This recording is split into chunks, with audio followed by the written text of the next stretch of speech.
In the Petition of Lagos State.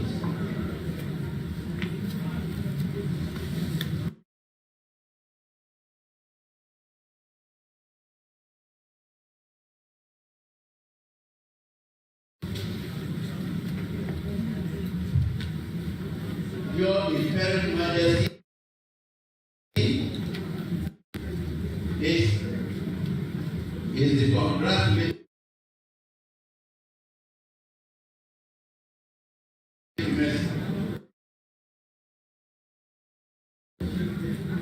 from my principal, the Governor of Lagos State, Mr. Babajide Olusola. Your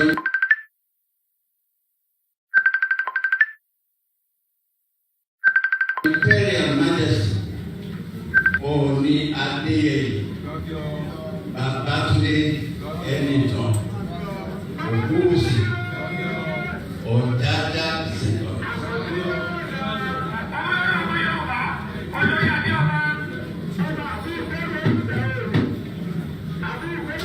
Governor Babajide Sanwo-Olu says it gives him immense joy to facilitate with your Imperial Majesty on your 5th anniversary road. You are indeed the custodian of the culture and mores of Yoruba, a great father whose scope of accomplishments encompasses diverse spheres. Your dedication to the preservation of Yoruba cultural traditions is an inspiration to the world.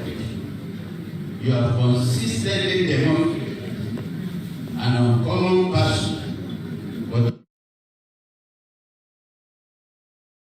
the unity of the Yoruba at home and across diaspora.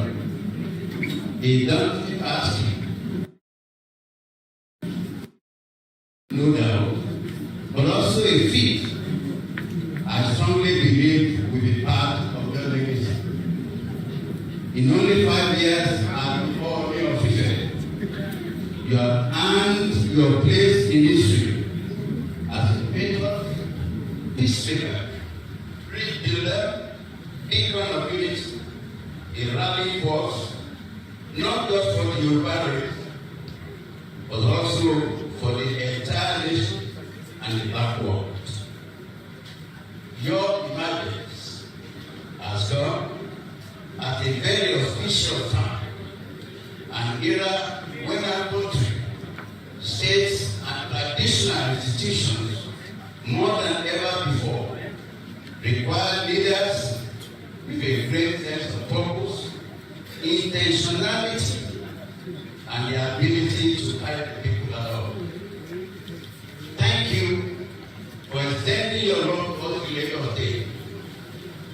You have been immensely supportive, always willing to listen to and encourage us, and also importantly, render insightful advice when needed. We deeply cherish our relationship with Lagos State University.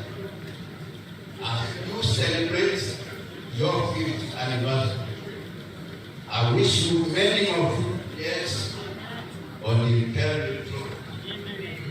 I pray for longevity, strength, wisdom, good health, and the adroitness needed to efficiently perform your duties as the chief custodian of the Yoruba race. Congratulations, Kabiyesi, once again. Babajide Olúṣọlá. Welcome to the Thank you very much. The Prince, also himself, who understands all the intricacies of monarchy, Prince Verge. Thank you very much. A special message from Mr. Babajide Olúṣọlá, the governor of Lagos State. And I remember, Kabiyesi, that when you installed the Odoyo, that fantastic thing that happened at the end of last year, he was also there. So 15 governors were there. He was on. Thank you very much. We move on quickly from Lagos State. We are heading to Ekiti. We are His Excellency Dr. John Kirby Mayani's leads the park there, and he's doing wonderfully well. Today is represented by Honorable Alaba Abejide, and of course Honorable Akin Aregbesola. Can we please have your goodwill message?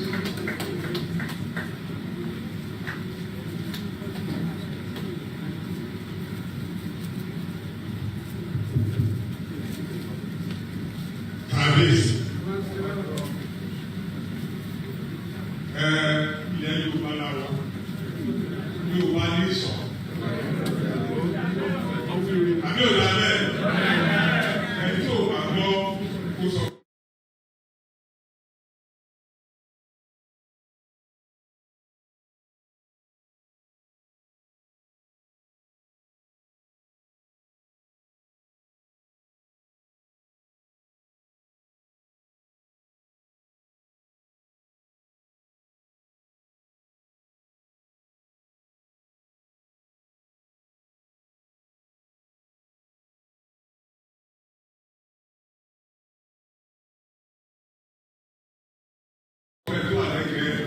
Pé Yorùbá là celebrate à celebrate èèbó àbí ìsọ̀tìtì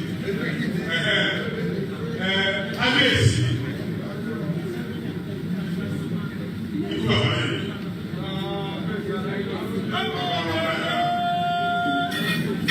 Kábíyèsí ọ̀gágá ẹ̀kú ọdún èlò.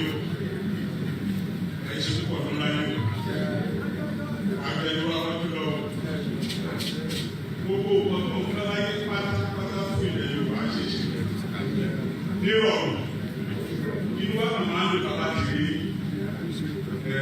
ẹgbẹ́ wa kẹsàn-án àgbèlérè ló ní mo kí o.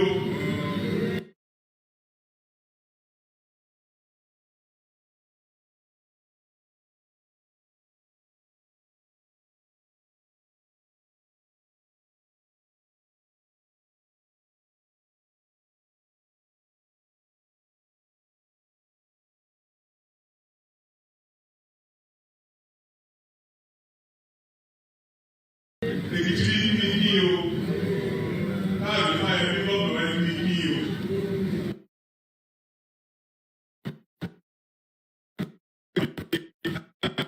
Lórí ìwọ́sẹ̀ wa, wá ní pé kí káwá sí ìwọ́n bí.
He was the chairman of the Yoruba.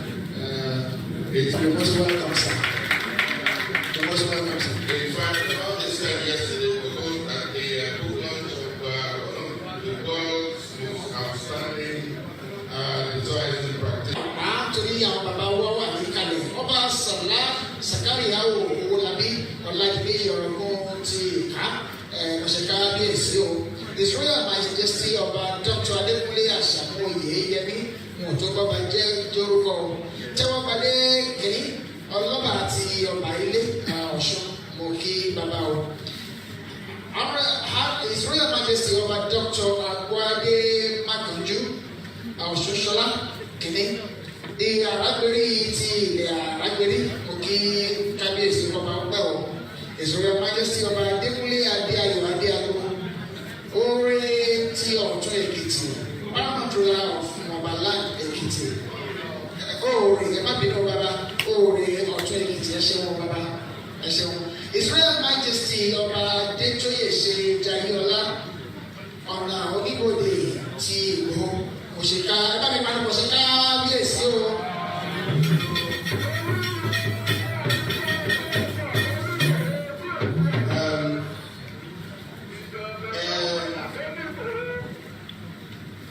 Kábíyèsí ọba Ìdòwú Adéyúrà mo kí bàbá o kábíyèsí. While we are waiting, because our royal fathers are going to be back in a short while, we're going to have a cultural performance. Can you get in the group, please? But while we are waiting for that, we will call on the chairman of this event, who today is represented. Odole Odua ti Ifẹ̀, bàbá wa Kìsìtì Adédìbò, Adébótú ìgbàlófowó ẹ̀fọ́ bínú, ọmọ ti bàbá ni. Kìsìtì Adédìbò, wọ́n representing the chairman of this event. Please, can we put it together for him? Please? The chairman of Copco Energy Nigeria Limited, a man who has done so well for his people and the Yoruba. I said to you, for about 3 months, we hardly sleep to plan for the Yoruba chicken slinger, a roaring success. Thank you very much. Just before Ààrẹ takes the mic, I want to acknowledge the presence of the Oyo State Governor, who today is represented by his Chief of Staff, Mr. Chief Adebisi Ilaka. Please, let's welcome. Let's put it there for him, please. Thank you so much. Mr. Chairman, sir.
Wow, and a very good afternoon, and welcome to another beautiful Friday, the 27th day of the 27th day of November 2020. I would like to welcome each and every one of you that have joined us on this broadcast. I would like to say welcome onto the program. We welcome you, and I'm sure you must have watched a little bit of what is happening on the other side of the globe in location 9, where we've just come out of that transmission that we've been following at the, I believe, the Oni's Palace in Ile-Ife. If there's any reason for us to go back there, I will definitely take us back there while I monitor. Maybe when we have the king, I believe the broadcast has already come to an end, or maybe there's a, as you know, location 9. That the event that you've just watched just earlier on, I'm going to tell you, is the event that you just saw is the Onisha 5th anniversary lecture, preserving our common heritage. I hope we can preserve that heritage if Fulani does not kill us, because we are living with people that do not, align with our own ideology. So it is good when they do all these, seminars, lectures, but the real problem is how do we tackle the insecurity and the other issues affecting us. So we started with that, and I believe we were also having technical glitch. As you know, nothing works in Nigeria, not even into the Kabiesi's palace, where technology has become a big problem for them as well. But we are back here onto the program that we do every day. A lot of people will ask, why do we do what we do?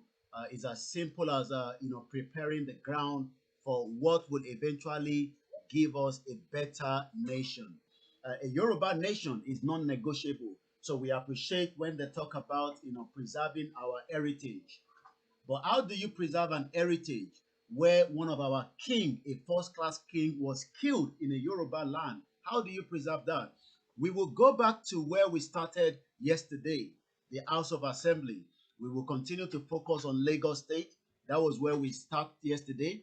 And then later on, and when we complete Lagos State, we will then move to another state. So I hope you all remember where we were yesterday. I will remind you again, because as people, we do forget things, but as the media, it's also our own duty to remind you where we are. Lagos House of Assembly is what we were dealing with yesterday. But today, I want us to take a little bit of different dimension. I would like to appreciate each and every one of you, from America to Canada to Nigeria to Chicago, to France, to European countries to Spain. I would like to say Barika the Juma is a greeting that those that are Muslim. But one thing we must remember is, how do you preserve an heritage, especially with the Fulani moving around with AK-47? Do you know, or you've not heard, that we lost a first-class king? I'm sure a lot of you woke up this morning and start wondering, how come? What happened to Olu of Ifon that was killed yesterday? A traditional ruler right inside a Yoruba town was killed. We spoke about it. Those of you that probably was not aware, we had a late night broadcast yesterday. But you must have seen this, story in different medias and different online bloggers across the country. Nigeria is no longer safe. So when they are hosting the 5th series of our heritage, the question I ask is, how do we preserve heritage when we have kidnappers, AK-47 moving from one end to the other? How do we preserve it? Moki Bugbonyi Nkonsi, can you please and close that door? Mo fi tọ̀wọ̀tọ̀wọ̀ kí gbogbo ẹ̀yin tí ẹ ti darapọ̀ mọ́ wa. The volume, I guess, is very good. But again, when somebody says we should check the volume, it is my duty to check with everybody that is watching the broadcast whether we are having problem with the volume. Because sometimes, people that are watching us, maybe it is from your end, maybe it's our end. We try everything that we are doing to make sure that the volume and everything we are using comes to work very well. So I'm going to ask the question. I hope everybody can hear me loud and clear. Because there's no point if I'm going to be sitting here for a few hours and then people cannot hear what we are saying. It would be of no use. So the question I'm asking is, can everybody hear us from this end?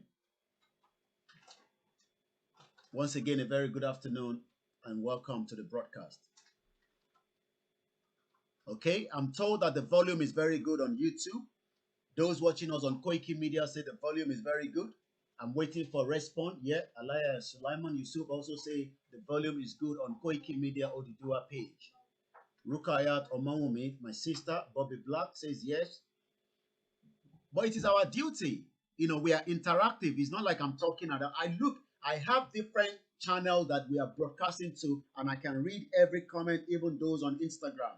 Sometimes we don't even call their names. But let me quickly say good afternoon to Rukayat, the Musta, on Instagram. Love the story 9180. T-Balls, thank you very much. No one can join the broadcast on Instagram. I'm very sorry. If you want to join us, you'll have to call the show later on. We are also streaming on, don't worry while I'm bending my neck because I've used the phone on a landscape. Remember, Instagram is always on portrait. But when I'm streaming, I use the landscape so that people can see the whole length of the broadcast. Thank you very much, Pay Cash. All hail the Biafra. Much better. Thank you very much, Odunayo Abbey. My job is not to sit here. I want us to all communicate. This is not like a our Kabiyesi was killed right inside a Yoruba land. By now, if the country was something that is good, people should be coming out in their numbers and be upset. But it is Nigeria. Why don't you be Kabiyesi? Anyway. That is how we have completely become the humanity in us is no longer there. One person was killed in America. Ewo damage to ṣẹlẹ̀ ní gbogbo the whole world. Wọ́n pa Kábíyèsí nílẹ̀ Káàárọ̀ Oòjíire.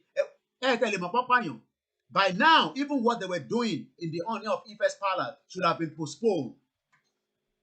Whatever it is, tó fẹ́ ṣe ní Ilé Ifẹ̀ lẹ́ni, ó jẹ́ kó postpone ẹ̀ ni.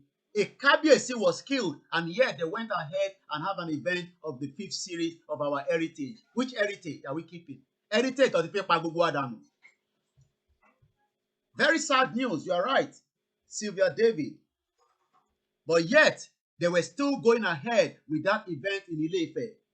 How important could that be with Kabiyesi that was killed in Ondo State? Tó bá jẹ́ pé Kabiyesi yẹn náà wà láyé, ó ṣeé ṣe pé kí Kabiyesi náà kọ́ àwọn náà wà ní Ile Ife lénìí. Thank you very much. Olabi Isheyi. Abi Lincoln. Thank you, my brother. I appreciate each and every one of you every day. We get tired as human beings.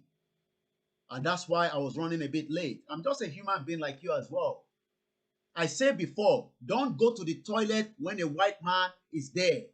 Ìgbẹ́ wọn máa ń rùn gan. Ẹ̀yin tẹ́ wà ní Nàìjíríà lẹ́ ń fi pé òyìnbó wà superior. Nígbà yẹn nìyẹn o. Òyìnbó ò lè kó wa lẹ́rú mọ́ nísìnyí. Láíláí ànígbà.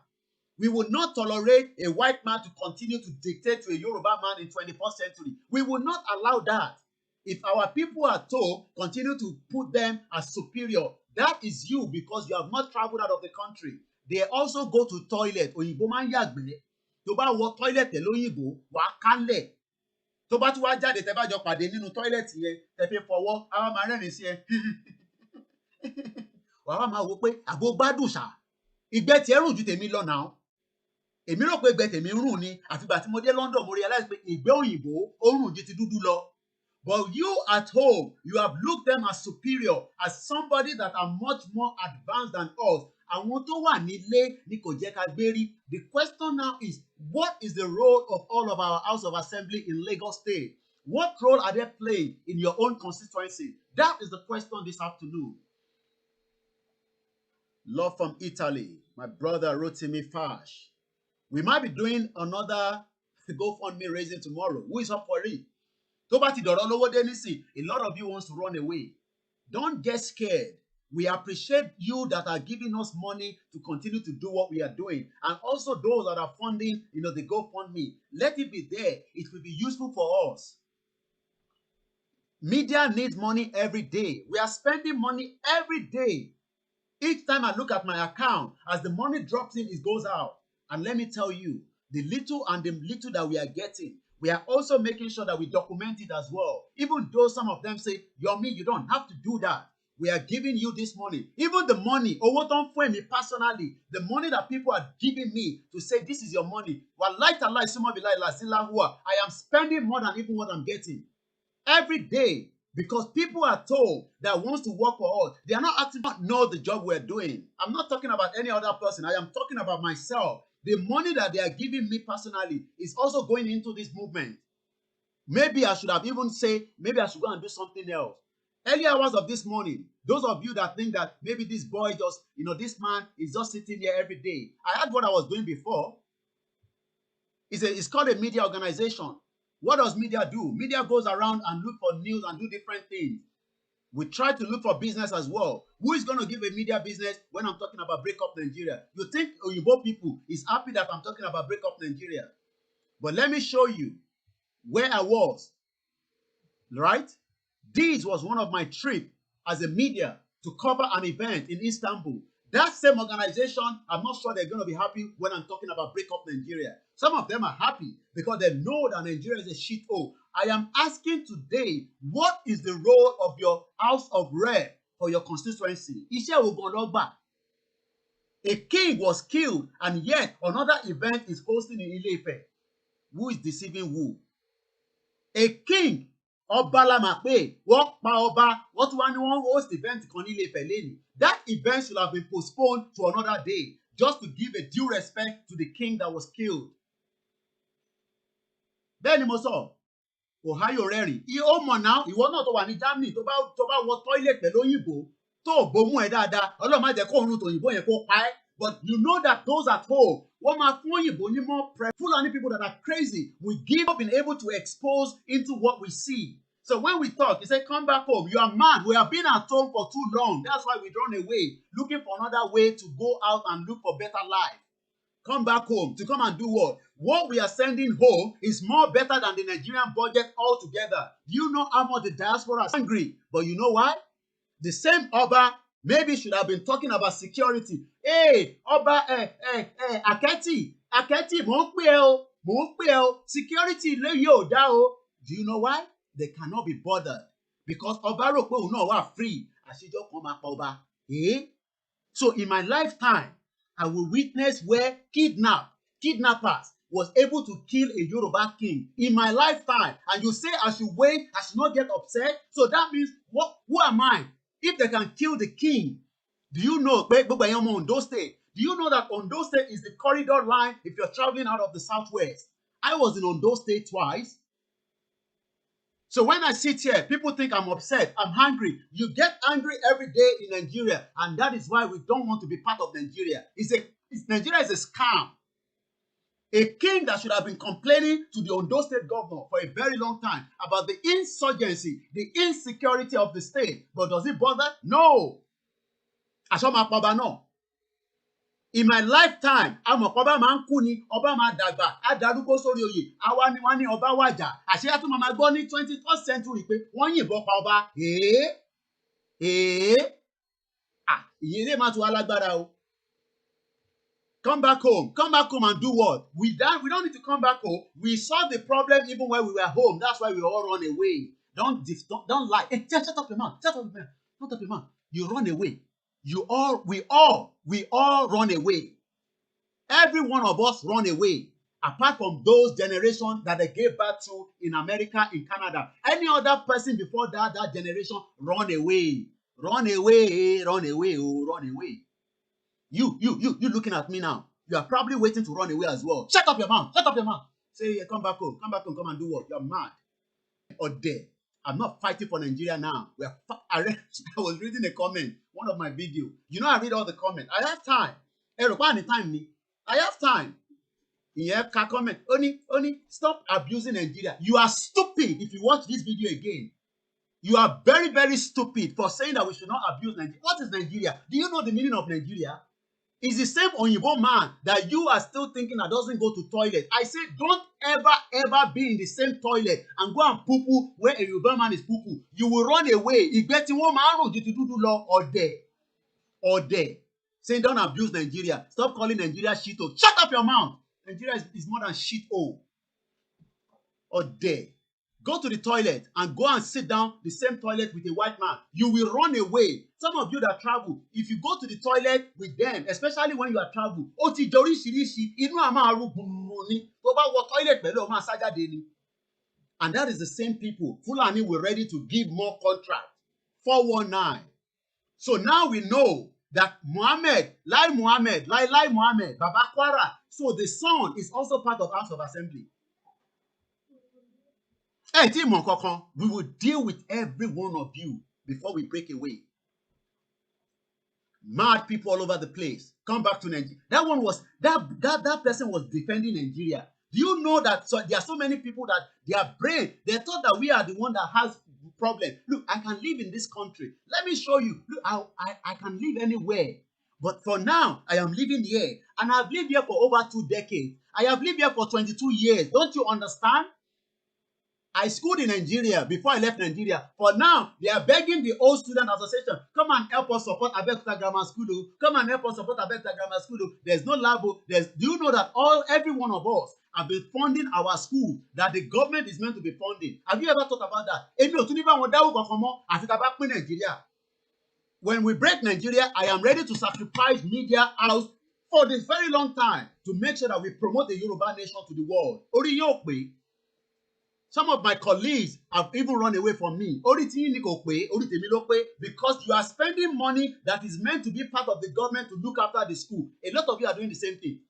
Come and donate to Old School Association. That's part of the 419. We are the one looking after the school. I went to Abeokuta Grammar School. Shit hole. One of the best schools, but go and look at the resources there. When you talk about Pela Nicola Kokuti, maybe that is where my spirit came into. Or there. So if we come back home. Everything they say come back home. Every little thing they'll tell you come back home. Come back home. That one is defending Nigeria. You can see that they have mental problem at home because they don't know the meaning of Nigeria. The same Nigeria that Lugard and the girlfriend, maybe when they were sleeping, they were having, you know what I mean? It's afternoon shit. I know we have a lot of Yoruba nation. Gbogbo kíkan tó bá gbà tó bá jẹ́ pé ká jà ní àti ready ẹ má máa sọ pé àti ready ẹ̀yin lẹ ti ready àwa ti rí nǹkan tá ti ń rí tá sọ pé yes we are ready to go ẹ fìyẹn sílẹ̀ you think I will sit down here I will be telling you all the strategy ṣé mi àti ìwọ jẹ́gẹ́ bí military man ní ti máa sọ pé ìwọ báyìí la máa ṣe. Let the diplomacy be going. The fight will be underneath as well. Mad people all over the place. How can they be hosting something in Ile-Ife when a king was killed yesterday? Ṣé wọ́n ní human sympathy ni? Kí ló dé? So they cannot postpone whatever needs to be hosted in Ile-Ife just to give the last respect to that king that was killed. Ṣé kàn wọ́n ni? And they are talking about let us keep the same heritage. Mad people all over the place. You think we are joking here? You think I'm your blogger? I keep telling you, I'm not your. If I'm doing something, the British government is not happy. Let them write Koikimedia officially. I will then ask them question. How did you join me together with the Fulani people? If not, I should not be in this country in the first place. Let me show you. Let me show you where I was as a media personnel this time last year in Istanbul. Mad people. You think I just surfaced from somewhere? End up seeing it. Let me put the camera away from my face and continue to show you this very beautiful. Look, every country, a robust education. We must have institutions that can compete with Cambridge. Religion here in Turkey, you might think yes, it's an Islamic country, but I can tell you there's Buddhism, there's Christianity, and there's those that doesn't even believe in anything. And until we are able to come together as people, we're not going anywhere in Africa, and that is it. In as much as the event yesterday did focus on Africa, because Africa is an emerging economy, but for that to happen, a lot of things has to be put in place, and one of the key things is the education. We must have a robust education. We must have institutions that can compete with Cambridge, Oxford, University of, in Edinburgh, in Scotland. When I was talking about this last year, where were you? When I was advising people every day on Koikimedia that we need education, do you know that I was going to be doing this then? So you think I just surfaced from somewhere? That was my trip to Istanbul last year. Come here and be talking nonsense. You think media is the most powerful tool in the world? You will have access to everything. And if you want to be corrupt out of it, you can be corrupt. But if you want to stand for justice, you will. When I was talking last year that we need education, do you know that Turkey is an emerging economy? Nigeria is a shithole. If Nigeria was part of the emerging economy, it should not be where it is. BRICS. BRICS used to be Brazil, Russia, India, China, South Africa. Do you know the one that was meant to take place? Now, if things were good, do you know Turkey? Do you know how much is the revenue for tourism alone? Stupid people all over the place. Lack of knowledge is your problem. They say, come back home, Nigeria. Do you know the meaning of Nigeria? Do you know the meaning of Nigeria? Do you know the meaning of Nigeria? Say, come back home. Imagine economy. BRICS is a grouping economy referring to countries of Brazil, Russia, India, and China, deemed to be developing countries at a similar stage of newly advanced economic development on their way to become a developed country. Let's watch a little bit more of this video. Name it. And if we don't have that, what you're going to end up seeing is, let me put the camera away from my face and continue to show you this very beautiful, look, every country around the world must do everything to make their citizen, to stay put where they are. But you can only do that if only you put in the structures. And is that not what I was saying last year? Did you say video? Do you think I just did this video? This was last year. That why do we all run away from where we are living? It's because the structure is not there. So when people want to travel out of the country, why? It's because we don't have a structure. So when people don't say all these, they then say that you're probably thinking that we just popped up from somewhere. When you travel around and you see how other part of the world is emerging, and you ask yourself, where is that shit called Nigeria? You know how many people that are in Nigeria would rather be a slave in Turkey? And when you have Burubai, Turkey, as good as you see it like that, I saw a lot of African brothers, I was crying, living in more problem than what they should have lived in their own country. And it's not just those from Nigeria, because there are so many African countries that are living there. Why would people want to go out of Nigeria and go and live in Turkey? Turkey produce anything designer. Their country allow it. Look at what I'm showing you now and ask yourself, if Nigeria was truly a country, like that person was saying to me on one of the comments, don't say Nigeria is a shithole. Can you compare Nigeria with Turkey? Let's watch more of this video. And then we go back. Remember, this is also like a local government in this particular area in Turkey. Can your local government in Oshodi compare with security, electricity, warfare? Can you go, if you're in Oshodi, do they have any standard toilet? Don't you know that these are basic things that must be put in place for a country to work? So if a Oyibo man wants to go to Oshodi and he wants to poo-poo, even though we know their poo-poo smell, where will he shit? Mad people all over the place. And the things that makes everyone to live within their location. We've been there, and I can tell you their transportation system is far better than so many other cities that we've been, and we will be looking to visit more cities and compare and contrast, some of those, transportation system. But Turkey, right here in Istanbul, it has been the best one. We've been able to use the underground system. And what I can say is their underground system is more deeper than the ones in the United Kingdom. I mean, I've been in UK for some time, and for me, every now we were going more than 4 down into the basement, before you can get into what my brother said there. I was looking for that word, because I couldn't. I knew that but now that I saw that comment. Do you know that we were meant to be part of the mint countries? If only the country was good. Let me now tell you what the mint country is. Thank you very much. Who put that there? Who was the person that put Boli?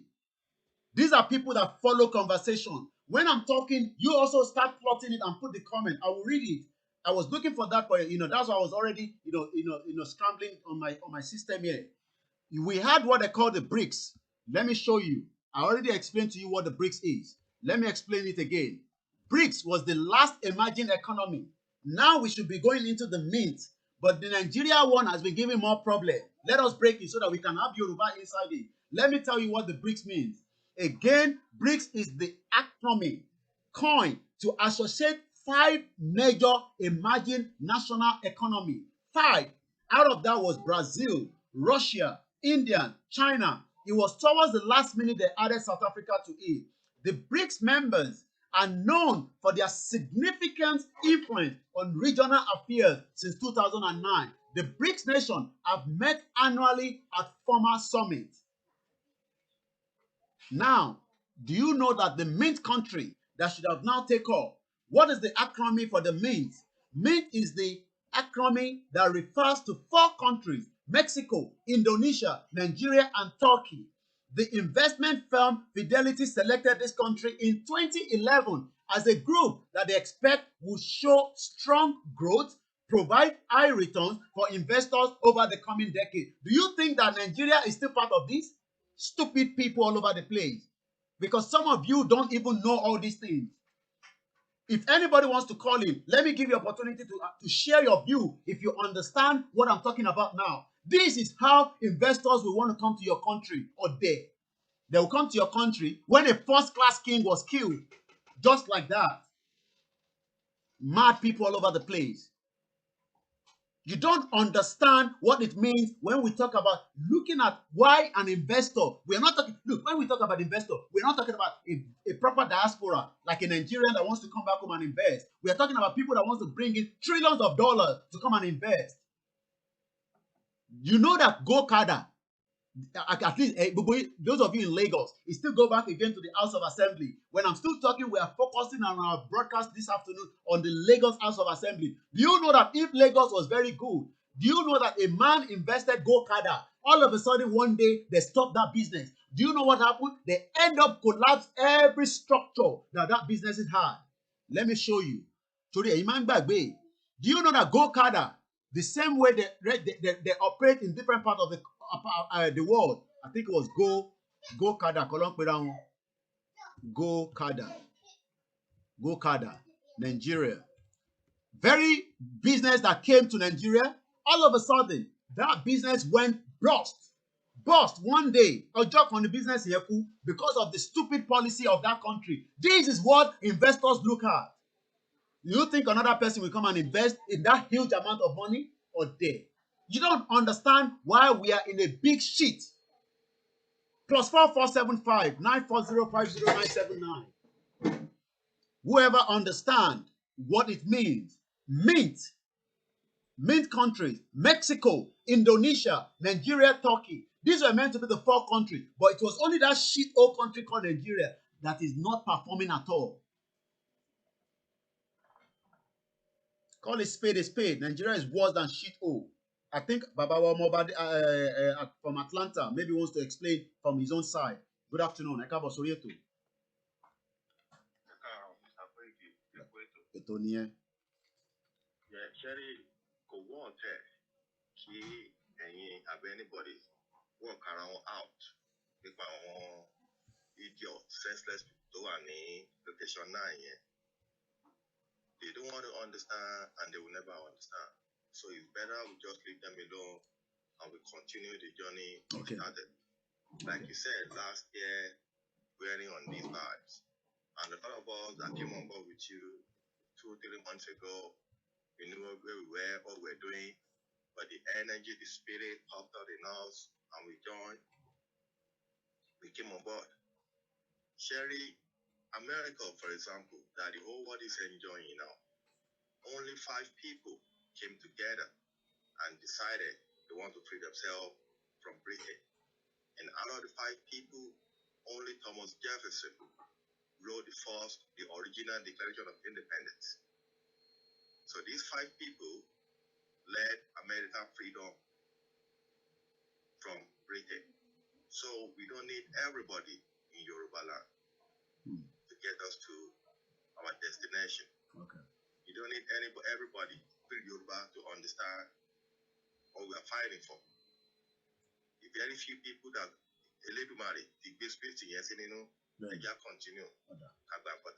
That's it. We are not fighting it because of us. Yeah. We are doing it for our generation on board. We are refusing to let Yoruba race go into extinction. So don't let nobody walk you out. Just leave them alone. They are dumb, they are dumb. Just let them be. Our All right. Then secondly, I've been some quarters that I want to come publicly and Yoruba agitation and I'm going to I want to offer my claim ownership and whatever. That's how to be Facebook in the Facebook on social media now. Oh yes. Benny. So my space darling. O ti move. O ti pasegbe. Do you understand? So we don't want to yama yẹn. Wọ́n gbàgbé gbogbo yẹn. Wọ́n gbàgbé ẹ̀. So spirit mi ti wọnú àwa. Benny. So àwọn àdẹ̀ ti party wa lọ. So kí oníkálukú wò lé náà ni. Benny. They draw for anybody. They draw to anybody. Then máa tún appreciate ẹ̀. Ṣé ní àwọn bàbá bíi 60-something upward ní Nàìjíríà ní Yorùbá land yẹn? Ó máa better. Ó máa contribute sọ̀rọ̀ wa because ọmọ bí táyé kọjú sí. They failed in a spectacular way. Woefully. So failure electoral máa gbé wá power àwa sí. Àwọn àdẹ̀ rẹ̀ àti gbà yẹn. Àwọn obìnrin yẹn a ṣe lè consider àwọn bẹ̀tẹ̀ àwọn ọkùnrin yẹn wọ́n get the fuck out of here. Wọ́n máa gbé àwọn bá wa. They fail. Woefully. Nǹkan tó ṣẹlẹ̀ lánàá yẹn wọ́n gbọ́dọ̀ sọ pé ọ̀ní tó ń ṣe nǹkan kan lónìí sí. But they don't even give a damn about themselves. Yeah. So can I expect them to give a damn about us? They don't give a damn. Okay. All they want is their own pocket. But they don't give a damn about themselves. So now, so let us just stay focused. We started this journey. Anybody buying something, yama, come and solve. Our time, sorry, more private, more how prepared we are. It will be that also. Come out of biology, Ben. About that, we come out biology. Ben. No. Máa ṣẹlẹ̀. Ó dẹ̀ máa loud Ben. Ó máa loud. Nǹkan kíkan tó bá dẹ̀ gbà ni. Ó máa loud. That country is a dead entity. So whatever the bamba lama fun. So energy or where we are going. All right. Thank you. And after that, ownership here, I'm gonna follow us that I'll come to you. All right. Thank you very much. All right, sir. I appreciate my brother and every one of you there that have also joined us. When we tell you the reason why Nigeria will never work, even those in the north, I keep mentioning his name all the time. They watch all the program. I'm talking about Sultan of Sokoto. Do you know what he's saying? Sultan of Sokoto on the cable news. This news was today. I guess it was definitely today. Let me double check.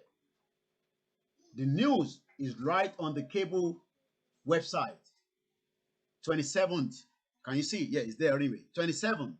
And I'm going to put the link out for those of you that also might want to use it for your own, read up as well later at your convenient time. My job here is to tell you that we are already in a big mess. Big mess. And if we don't come out from this big mess, our heritage will be wiped out completely. Barika the Jimoh to all our Muslim brothers and sisters around the world. My brother, Temitope, okay, good afternoon. Oluwatoyin Jinado, good afternoon. Inamdi Ochile. Like I always say, it's a Yoruba platform. We speak English, but at some point when people call they speak Yoruba, don't get bitter upset about it. The same English has given us so much problem. Let us start thinking the way forward. Sultan of Sokoto, the north is the worst place to be in Nigeria. Bandits are moving freely with AK-47. And the question now is, what is our House of Representatives in Lagos State? What are they doing now? Who are they supporting?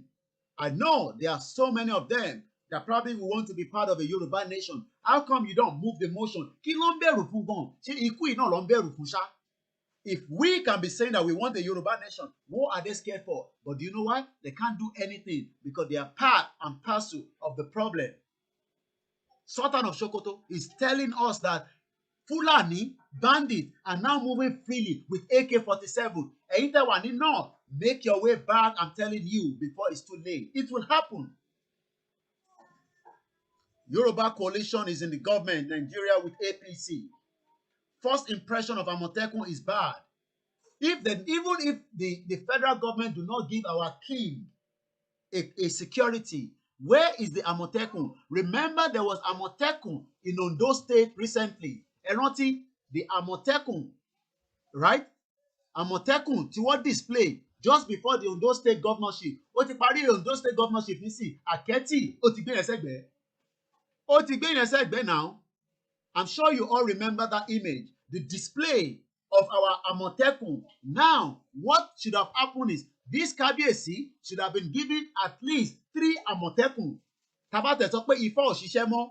Kábíyèsí ò ráyè lo Ifá kó tó di pé Ifá máa jáde pé ẹ má jáde o bàbá, èní yóò dá rárá. So at least the normal Amotekun will have given our Kábíyèsí a kind of security. But do you know what happened? In our lifetime, we are reading on the news that bandits, the same bandits that the Sultan of Sokoto is saying they are moving freely, they are now inside the southwest, and you are telling me that we are no longer in a war. Are you all not thinking? But let's come back again. The focus today again is Lagos State. Can anyone start calling and telling us what are your own representatives? Iṣẹ́ wo gan ló ń ṣe in your own constituency? Those of you that know Lagos very well, or those of you that are not from Lagos, but you are operating in Lagos, can you call and tell me how is your own constituency? Báwo ni constituency ṣe rí from Oshodi to Ikeja to Alimosho to Ìjàyè-Ìpàkọ̀ to Badagry to Mushin? Báwo ni gbogbo environment ṣe rí? Like I said, this was World Koikimedia, part of what I was doing last year. Let's watch again the last bit of it. But we've not been able to utilize it for the people. And there is a number of, Africans that we've seen in this particular, country as well. Those that are coming to buy and take it back to Africa. But one thing I say is we can do the same thing, in Angola. We can do the same thing. We can Zambia, do the same thing. But the reason why we can't do the same thing is because it's a shit-hole country. That is why we are saying, look, Nigeria cannot work. Let us break it. Let us turn it to flatten completely, and then we can start producing and thinking the way forward. It can be done. It has been done before when Chief Awolowo was alive, and then the regional government was able to provide free education for the same people, right? Look at all these faces at the House of Assembly. Some of them enjoy free education, right? Can you see all of them?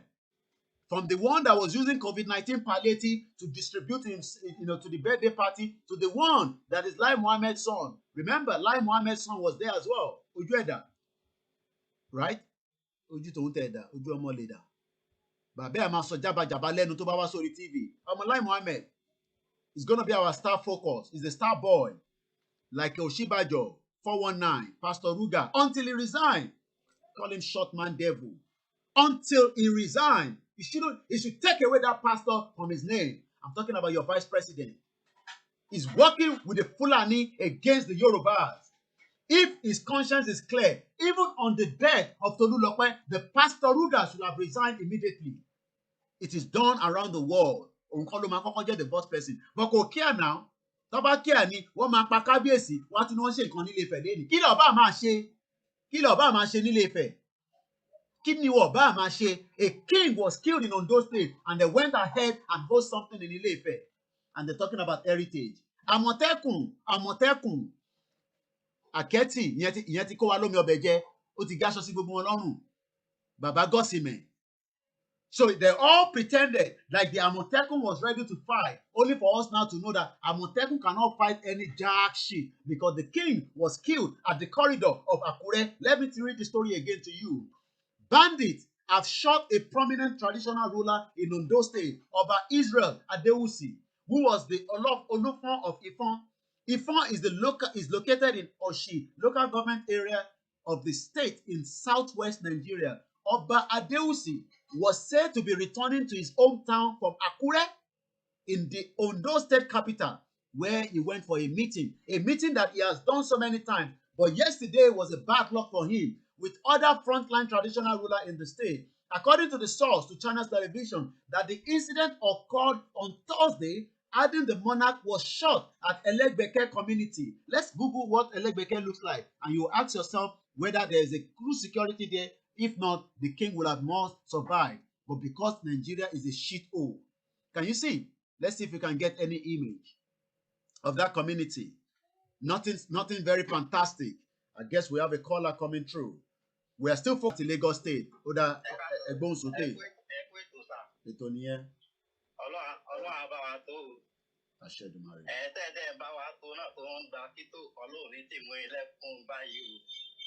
Ọlọ́run nípa ayé báyìí lágbára Ọlọ́run. Nǹkan tèmi kàn fẹ́ sọ nípa àwọn tó ń sọ ìsọkúsọ, ẹ má wojú wọn, Ọlọ́run fún wa sí. Ẹ má wojú àwọn tó dẹ̀ sọ bẹ́ẹ̀ yẹ, àwọn tó ń rí jẹ nídìí mọ̀ǹdàrú nígbà tí Nàìjíríà wà nìyẹn. Àwọn tó ń pè yín nìyẹn. Tó wá yẹ pé wọ́n ń sọ́fà. Ọmọ bí mẹ̀kúnnù náà ṣe ń sọ́fà.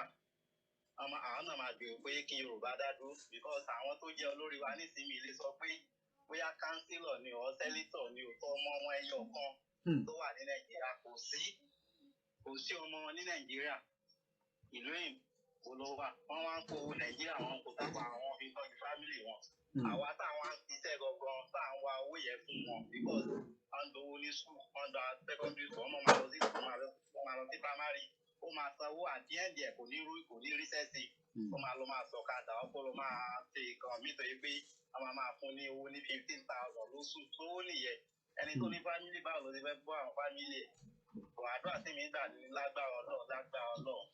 So ẹ fún àdúgbò tọ̀dọ̀ tí yín ní Èkó tẹ́ wà yẹn ẹ sọ nípa àdúgbò yín ẹ̀ tí sàn kankan lórí yẹn ẹ yẹ ká ẹ fún wa díẹ̀ kí àdúgbò wo lọ́dọ̀ yín lọ́hùn àbí àdúgbò wo lẹ mọ̀ lÉkòó ṣé gbogbo ẹ wà òkè ni ṣé náà wà ṣómi wà ṣé security wà. Iná security kí ni jẹ́ security kò sí ibi tí mo wà ní Èkó báyìí Àjà ni mo wà. Àjà ok. Tábà ní security kò sí nǹkan tó ń jẹ́ security lóye pé bóyá mo fi parọ́ ọ̀ mo fi ṣe kinní kan irú ìgbà tí EndSARS kò tí ì dé gan kò sí nǹkan tó ń jẹ́ security. Ìgbà tí EndSARS ti wá dé gan táwọn ọlọ́pàá tẹ̀ ti wá sá lọ báyìí táàrí wọn níta mọ́. Kò sí tó bá wà àtẹ́ta bá kọ ọlọ́pàá pé wọ́n rọ̀bù wa wọ́n ti ń gbé wa lọ o. Àwọn ọlọ́pàá ṣe máa pè wá pé àti wọ́n gbé ìbọn dání irú mọ́tò wọn lù ìwú wọn ní wá ọ̀tí táwọn olè yẹn bá tó lọ làmà tó sábà tó wá máa bọ̀ kí wọ́n máa tó wá máa pọn wíṣùrù wọn kí n sọ pé tẹ́ bá wá fẹ́ ṣiṣẹ́ ó ní kóòdù iṣẹ́ yìí ni iṣẹ́ máa fi wá ṣe kí nìyí wọn ní ìfà fọ́nmù tànù wa ní Yorùbá. Ẹ má bínú torí direct call eléyìí tó ń bọ̀ láti Nàìjíríà hello caller. Tó bá rẹ́dí àwa ga àti múra sílẹ̀ tó bá rẹ́dí lẹ́nu àti múra sílẹ̀ gbogbo ẹni tó sọ pé tó bá rẹ́dí wá ṣe kìíní kan àti wọ́n sílẹ̀ àwọn máa kú lọ́kàn máa fi ẹ̀mí ara wọn wéwu àwọn máa kú dànù nígbà tí a bu ọ̀dọ́ nǹkan tí àwọn Fúlàní bá ń sọ lábẹ́lẹ̀ bá ń sọ tán ṣe mítìn àwọn kò lè yí àwa mítìn tó bá ti láàrin ara wọn ó máa bò sáàrin ara wọn bá wá Yorùbá àdónù kọ́lọ̀ kó sànù wa ni ó jẹ́ kí mọ̀ wá ṣọ̀kan. Mọ̀ wá ti ṣọ̀kan láṣẹ̀dùmarè kí a máa sọ pé mọ̀ wá ti ṣọ̀kan ni olúkàlùkù lọ di rẹ̀ mú lámúrè dáadáa. Once again mo kí màmá wa láti Canada. Thank you very much for joining. House of Thieves àwọn olè. The question is, what is the role of your House of Representatives? That is what I want to know. What is their role? Hello, ẹ ti wọlé, ẹ bá wa ẹ mute tẹ̀yìn yẹn pátápátá.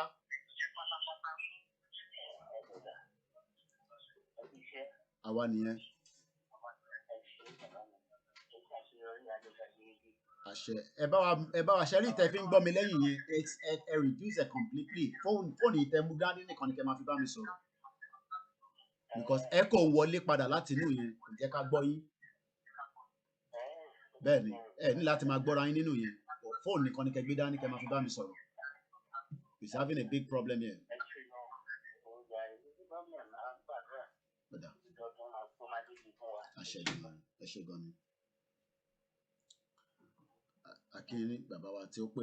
Sometimes our elderly, might sometimes struggle to understand that, but we do appreciate every caller.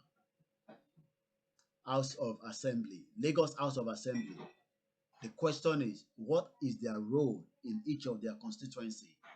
Even if they don't want to tell us what their role is in terms of Yoruba nation, but what is their role in saving lives and making sure that people at home are well okay in their constituency?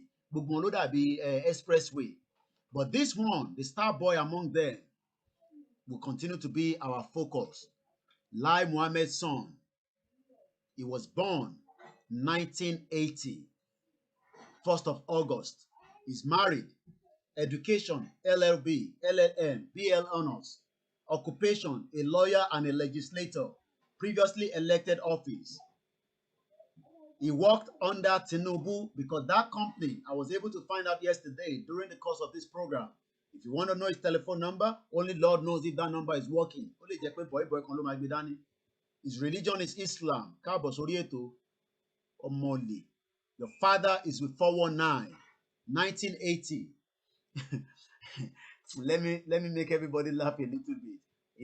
I won't give his name, but one of these 419 people that thinks that he can just tell me, oh, I posted something on my timeline. I was, Facebook will bring you, what you've done in the last 4 years for the same day. And something I posted and I do number like I do my write-up on it and I put 419. And one person called me and said, oh, go and remove it. Remove what? 419 APC. Next level. Buhari ló lè ṣe jọ. Ìbò náà lọ ti pa yín lọ́mọ nísìn, wọ́n ti pa yín jẹ lọ́mọ. The question is, what is the role of all these old men? Some of them don't even know how to operate the mobile phone.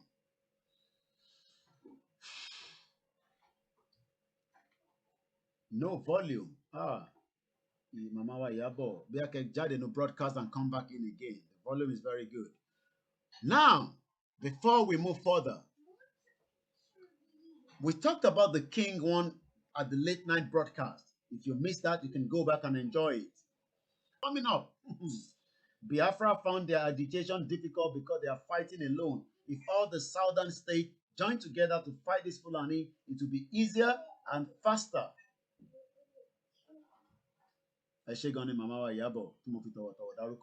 And later we can separate. Let me say something. No matter what it is, when the problem starts, the problem have not started. All we are doing now is what they call awareness. Awareness. The real fight and the real problem have not started. But we are giving them signal to tell them that we are not going to back down. And as much as we are not going to back down, they will be prepared for us as well. We know that. Don't be deceived that the federal government is not going to fight back. Oh, they are going to fight back to want to retain the sovereignty of Nigeria. That is a fraud. They will fight back, but it is up to us to make sure that we are also prepared enough to knock them off. And that is where everybody is needed. Some of the stuff that we want to buy, we're not able to say we're going to be buying. You want me to come here and say we're going to be buying machine gun? Really? You want me to sit down here and tell you we are going to buy machine gun, we are going to buy this? No. We don't need to be saying all that. But we know that we need a lot of equipment to fight. Part of that equipment is what Koikimedia is doing. It's called the media fight. You don't know the power of the media. As I'm doing it every day, I'm putting pressure on everybody at home and outside the country. Because every day they are watching and they are taking note that this boy, this man, or this crazy boy, each whoever one they want to call me, that if they say is it possibility that it can also create more problem in Nigeria? The politicians already working the strategy. I sit down here that said there is going to be election.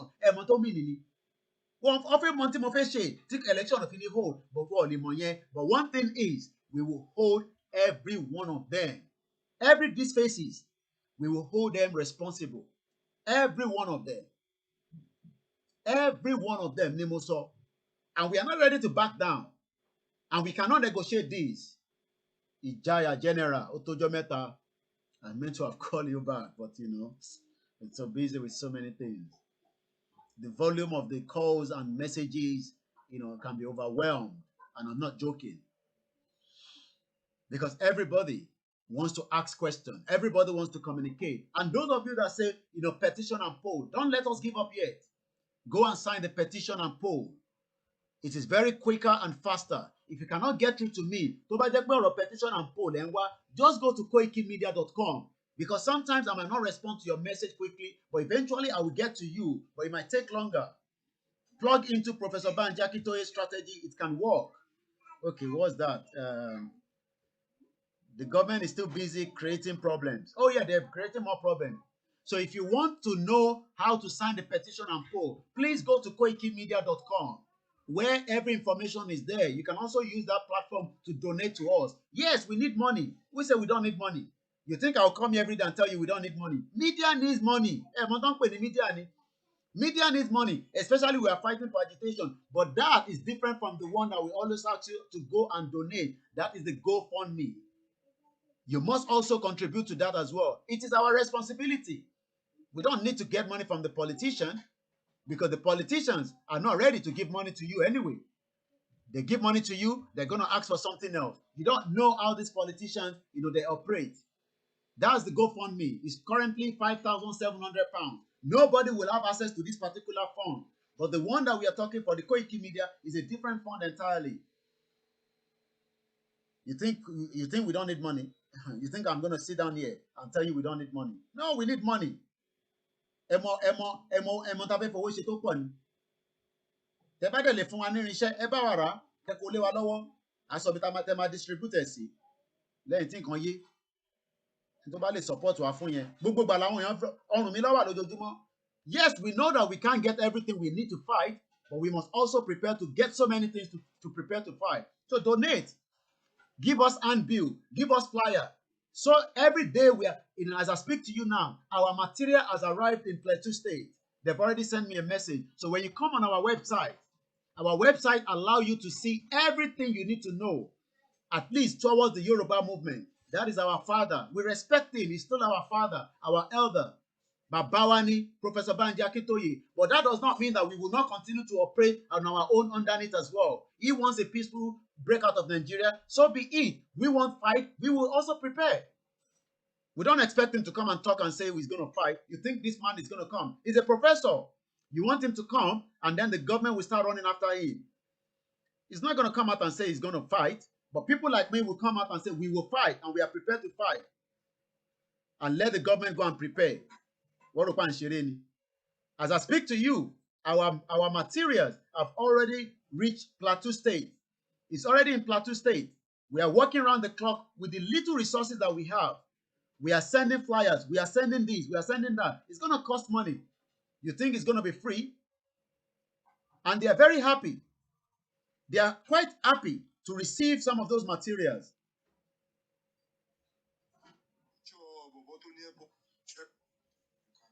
So what am I trying to explain here? We need every support that we can get so that a Yoruba nation agitation can become free flow in every part of the country, not even in the southwest alone. Afejeki message can travel all over the place. You get there, you can see the Yoruba nation anthem. This is the poll. So anytime anybody is asking for they need a petition and poll, you cannot get through to Koiki Media, you cannot get through to any of the other media, just go to my website. It's there. That is the reason why we created it. It's not free. We are paying for this monthly as well. Make use of it. That's the purpose we set it up. So that when you are looking for me, you can't find me. And you just about Yoruba Nation poll, come here and sign it straight away. That is it there. And then the other one, is also the petition. The petition as well, we have the link there. This is what it says on how to sign the petition. Let's play this again for the benefit of those that are watching us this afternoon. Ẹ kálẹ́ o ẹ̀yin èèyàn wa. Gbogbo ẹ̀yin tẹ́ fẹ́ sign petition tí à ń sọ nípa yìí. Bá ṣe máa sign petition yẹn gangan lélẹ̀. Link yẹn tẹ́ bá ti click ẹ̀. á gbé nǹkan tó ń ṣò yìí jáde fún wa.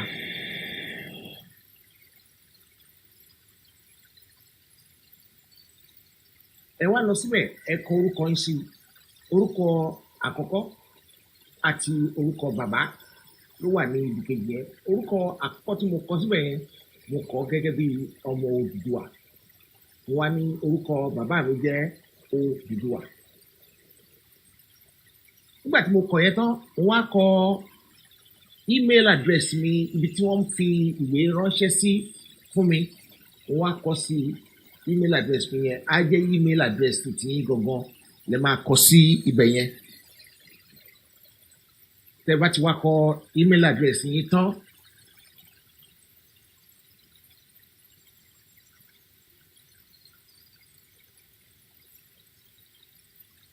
àwa lọ sí ibi tá a wà á mú ìlú ibi tá a bá ń gbé kò bá jẹ́ Nàìjíríà lẹ́ ń gbé ìlúkìlú tẹ́ bá ń gbé ẹ ó mú orúkọ bẹ̀. Tí ẹ bá mú pé United Kingdom lẹ́ ń gbé á béèrè postcode.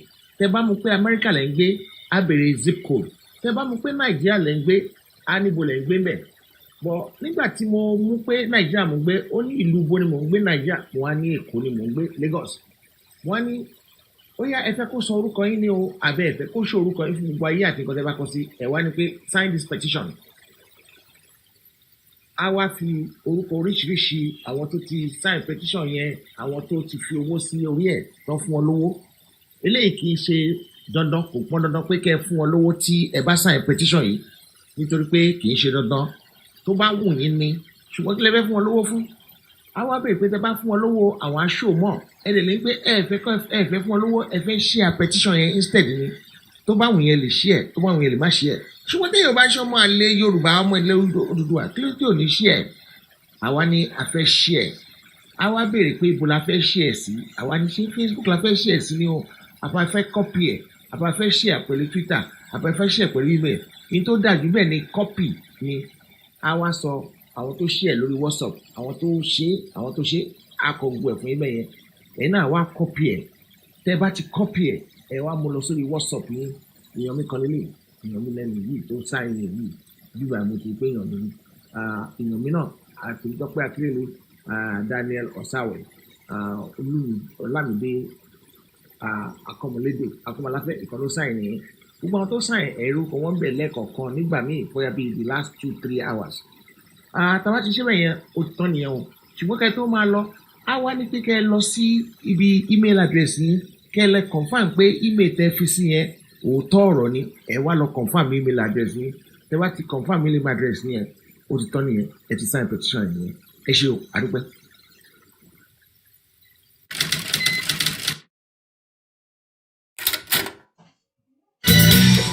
That is how to sign that petition. You can go back again and again to watch it. I guess we have a call coming from Nigeria again. Hello, caller. Hello.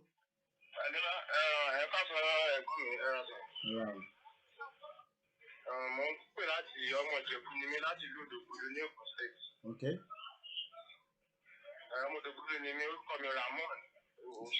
Okay. Ọdún mi fẹ́ sọ sí ètò tó wà ní orí afẹ́fẹ́ ìta. Àgbọ́yé. Mi fẹ́ yẹ kí ọmọ ìlú mi fẹ́ yẹ kí wọ́n bẹ̀rù.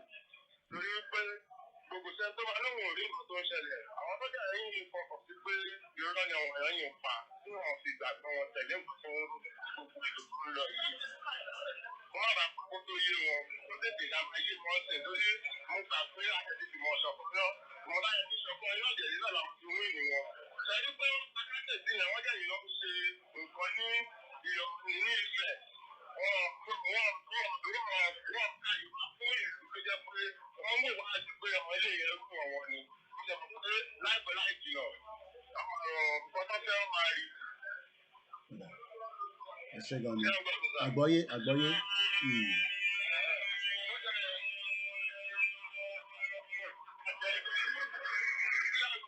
Àgbọ́yé à ń gbọ́ yín. Ṣẹ́rí mo ṣe wà yìí, mo ready for anything. Àbẹ̀fọ́ síwájú ni, ẹ̀tọ́ bá lè síwájú ogun. Òun ni ṣẹ́rí gbogbo pé wọ́n fi ọ̀kan jẹ oyè aṣíwájú ilẹ̀ Yorùbá fún ọmọ jagunjagun. Àmọ̀tẹ́kùn sí ìjọba ń sìn ọlọ́ndarí wọn. Wọ́n jálẹ̀ pé kó láti dìfẹ́ǹdì ọmọ ìlú ni. Nísìnyí kò ṣe fi dìfẹ́ǹdì ọmọ ìlú báyìí. Wọ́n jẹ̀ ti pé wọ́n ti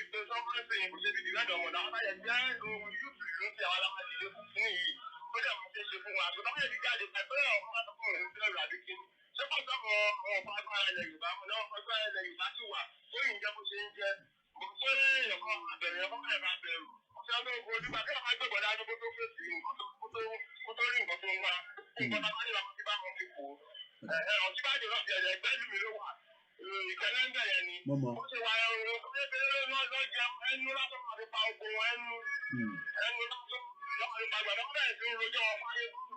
Then.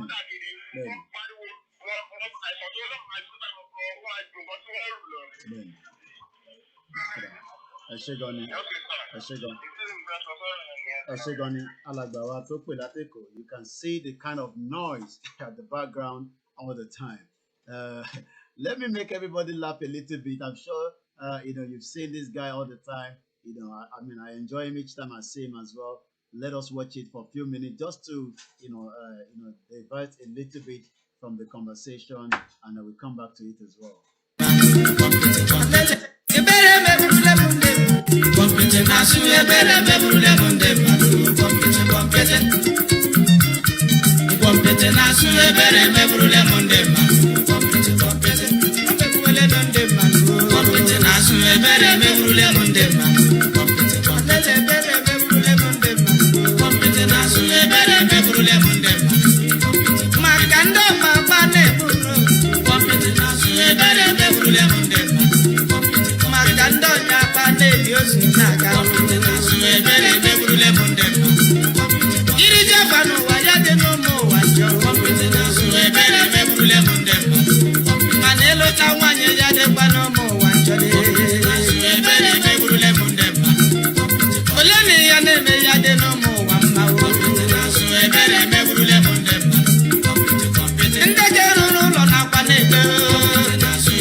I'm sure you must have enjoyed that bit a little bit as well. He's definitely not going to eat there. Oh, he's definitely going to eat it. You know, in Nigeria. Oh, my German Okai. Yeah, nice music. Well, I mean, it's just us to, take. But let's come back to the reality. Somebody must probably is not aware. Yes, we lost our king, one of our king yesterday. What is Pawalo Balano? I want Fulani to Pawalo Balano. Joke aside, this is quite something that if truly, the Yorubas are now thinking that we are already at war. I declare war on this show on the 20th of October. A traditional king killed in Ondo State, Akure, yesterday. +4475940500979. We are still focusing on the House of Assembly. What is their role as House of Assembly in Lagos State? Some of them have been there since 2015. Some of them are newcomers. Once again, a very good morning. Yeah, a first-class Oba. You're right, Rotimi. Is a first-class Oba. Thank you very much, Lawyer Boy. Thank you very much, Michael. Bad news after bad news coming from Yoruba land. Even the Sultan of Sokoto is telling us, let me read this a little bit for you. Please go and sign the petition. It is important that you sign that petition. Stop blaming those at home alone. We need all to work together to get this petition, even if it's that, with that 100,000, you cannot get the same debate like the NSAS. At least let them debate what we are talking about. Likewise, go and sign the poll. But like I said, any of those information, you go on Koiki Media, you'll be able to find out more about it as well. So you go on Koiki Media, you'll be able to do, this is also how to register for the petition. The email is there. And the link, Sherry, the website is towards the end. Sherry link, maybe I have to make it look a little bit more darker. So that is the link for the petition. So anytime you cannot get me, go onto our website, koikimedia.com. You click on the link, then it takes you straight. And we've already explained to you how to sign it as well. Very, very pretty straightforward. And then as well, we also have there the link that allows you to go fund me. That is for the Yoruba Rescue Fund. So when you go on our website, you will see the one that says for the Yoruba Rescue Fund. This is not for any of the media. It is towards the Yoruba Rescue Fund. And nobody have access to this money. But the one that you donate to Koiki Media, yes, we will definitely use it, according to what we want to do. And we are doing a lot. And you can see we also have my Instagram there, which I've already, link up with the website. May the soul of our Kabiyesi rest in peace. He was killed by the Fulani yesterday. But we are saying it, but nobody believes it. Tó bá sọ pé Kabiyesi máa kú níkú kidnapper, everybody will not believe it. This is Kabiyesi as of April, celebrating the death of his own mother as well. I'm talking about the Olufon of Ifon. We had a video that we played at the early hours of this morning. Let me see if I can quickly bring that video up again. This was where Kabiyesi was celebrating, the death of his mother. At this, just after, April this year. Kabiyesi ti wá, ó ti lọ, ó kù sáwà tó kù lọ́wọ́. It go happen, it go happen. One day it go happen. This was Kabiyesi in April. May soul rest in peace.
If anybody told Kabiyesi that 7 months before this, Kabiyesi will be killed by the Fulani, the same Fulani that Sultan of Sokoto is now advising everybody, let's leave the music for a note. That what you watched here was when Kabiyesi was doing the burial of his mother as far back as April, which was 7 months ago.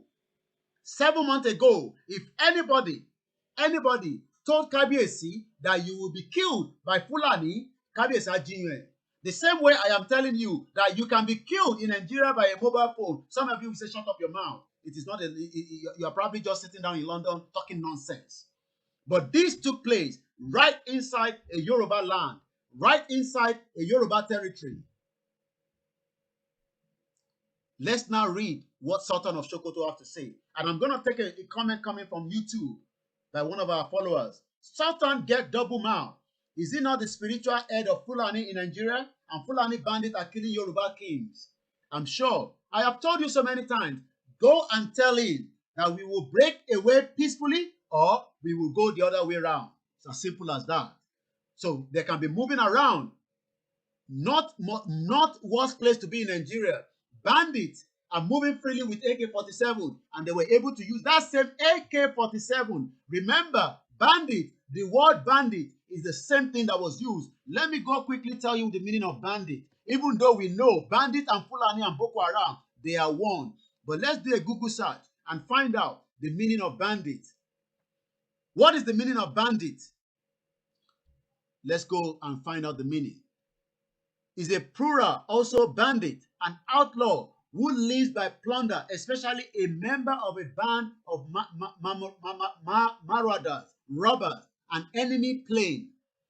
These are people they call bandits. And there was even a film that came out in 2001 called Bandit. So when we talk about bandits in Nigeria, it's a big problem. The same bandit that the same Sultan of Sokoto is telling us about is the same one that came to Yoruba land and killed a king right inside the Yoruba territory. Right inside the Yoruba territory. Oyetola says, it is time we hold our useless Southwest politicians because they don't care even if it's worse than this. That is why I'm asking you. We've not left them alone. Look at their faces. Remember this woman. This one was even able to use palliative for COVID-19 as a birthday gift. The worst case of it. And we also know now that this one that called himself Jubril Muhammad is the son of Alhaji Lai Muhammad. Lai Muhammad, the 419 information minister that wants to guard the media. The media guard meter. Only Nigeria no let mama nonsense here. You cannot guard Koiki Media. You cannot guard any of the other media. Àfi táwọn èèyàn bá fẹ́ sọ̀rọ̀. But Koiki Media, máa fa gbogbo yín sórí ìrìn. Tí mo kankan á ṣẹ̀ṣẹ̀ mẹ́yẹ bọ̀ lápò ni. Nasty contraction. And this one, Obasa 419. All of them. But let's come back to the bandit. What did Sultan of Sokoto have to say? Let me increase, the view so that you can read along with me. This is Koiki Media. Nigeria at the verge of breakup. Media is part of the fight, but I'm sure some of you know that we need other stuff to fight. So stop calling. Just stop calling us and disturbing us. Mama, be request on. We need to start preparing. If you can get it for us, and let us come and collect it anywhere around the world. Don't call you and say, hey, we are not ready. No, we are ready. People are asking for those things. You know what I'm talking about. Give it to us and let us start preparing ourselves. If Professor Banji Akintoye said we are not going to fight, that is him. He's in his 85. I am 42 years old. Minus that and ask who is our leader, but he wants to go through the diplomacy way. It will go longer. We are not going to go through diplomacy way if it's going to take too long. Why should we sit down on breaking up Nigeria for too long? 1999 constitution is a fraud. The country will not restructure. They will not go back to true federalism. Then what do? Should we just sit down and start rubbing their ass? Fulani people. You think they are ready to go? They are not ready to go. They are nasty people. Saheed Abubakar, the Sultan of Sokoto, says the north is the worst place to be in Nigeria, owing to the region security challenges. Who created it? You know, created. Let's break so that you can take care of your people. We take care of our own people. You don't want to do that. Let me read further. Speaking at the meeting of the Nigerian Inter-Religious Council on Thursday, yesterday, the Sultan of Sokoto, Abubakar, said, something urgent must be done to address the situation. What we need to do is break up the shit-hole country. Let the North be on their own. Let the Southwest be on their own. Let the Southeast, the Middle Belt. Let everybody have their own region and we can defend ourselves. It's as simple as that. Break it up. Let's go back again to Atlanta. Hello, Mr. Koiki. Ẹ̀gbọ́n okay. Mo dúpẹ́ lọ́wọ́ yín wípé finally, ẹ sọ wípé if you are not ready to support us, don't call. Yeah. Give us all the material. Àwọn èèyàn ń béèrè material lọ́wọ́ mi ní gbogbo ìgbà. I'm not talking about the paper material, the real material. One thing, finally, if you can't support us, don't call. Don't waste our time. In addition, in addition, ni wípé gbogbo àwọn ọ̀tá ilẹ̀ Yorùbá, obìnrin ló bí wọn sáyé, gbogbo pátápátá táwọn obìnrin ló bí wọn sáyé. Ẹ jọ̀ọ́, ìfẹ́ káwọn mo sọ pé àwọn ìyá wa ń gbọ́ ẹ̀dẹ̀ bá wa sọ fún wọn wípé one of the things ta ní lọ́wọ́ àwọn obìnrin ilẹ̀ Yorùbá láti jagun yìí ni wípé ẹni tó bá mèpè iṣẹ́ kó máa ṣe pé ẹni tó bá mọ̀fọ̀ pa kó máa pọ̀fọ̀ ẹni tó bá láyàjọ́ kó máa pàyàjọ́ yẹn ẹni tó bá máa padà bí kó padà bí lé gbogbo àwọn tó bá sọ pé àní rí òmìnira ilẹ̀ Yorùbá.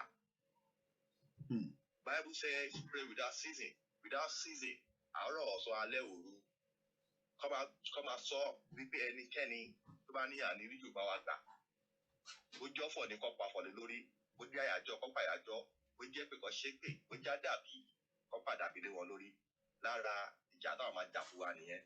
Ẹ ṣé gan, a máa bẹ́ tó lọ. Ẹ ṣé gan ni bàbá wa láti Atlanta. Let me re-emphasize again. The North are moving with AK-47. Everybody should be able to guarantee one. And let us know where to pick it up from. Everybody. Tebale guarantee your konkonfunwa. We will tell people to pick it up from any part of the world. As long as Obasha today with Amatile pick it.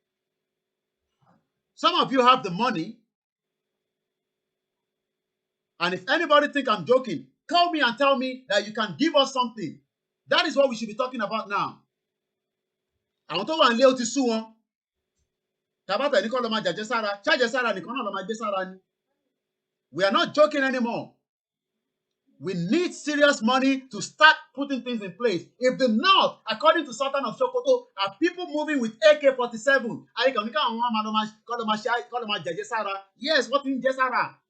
But I don't need the kini no. If I don't need kini to AK-47. If the North is saying that Sultan of Sokoto is now declaring, you need to read into the lines of messages.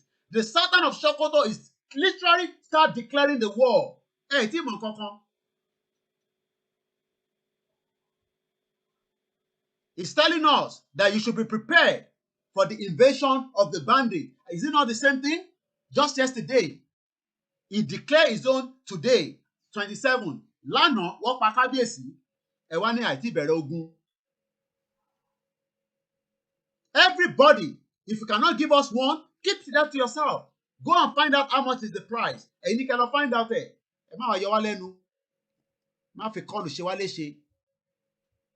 Bandit is moving all over the place with AK-47. Any kind of boys who are dira, koloma jajesara. Toba jesara no nko. Toba de stage kan toba te yìnbọn fún wọn títí. Ṣáwọn náà gbọ́dọ̀ dá padà.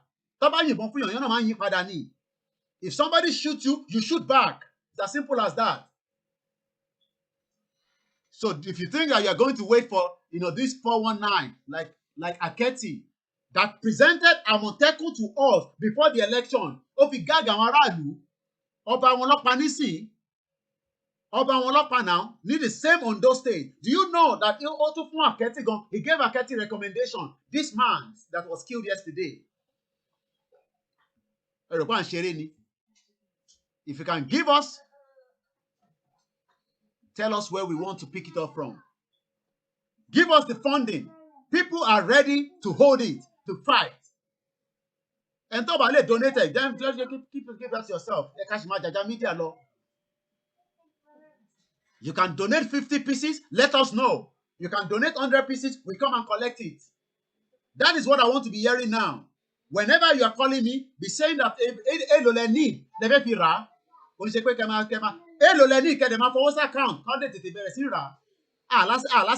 there's no time to waste.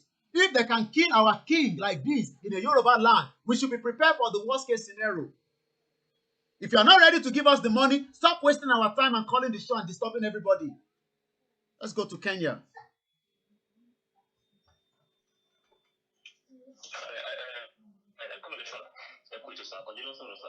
It's okay.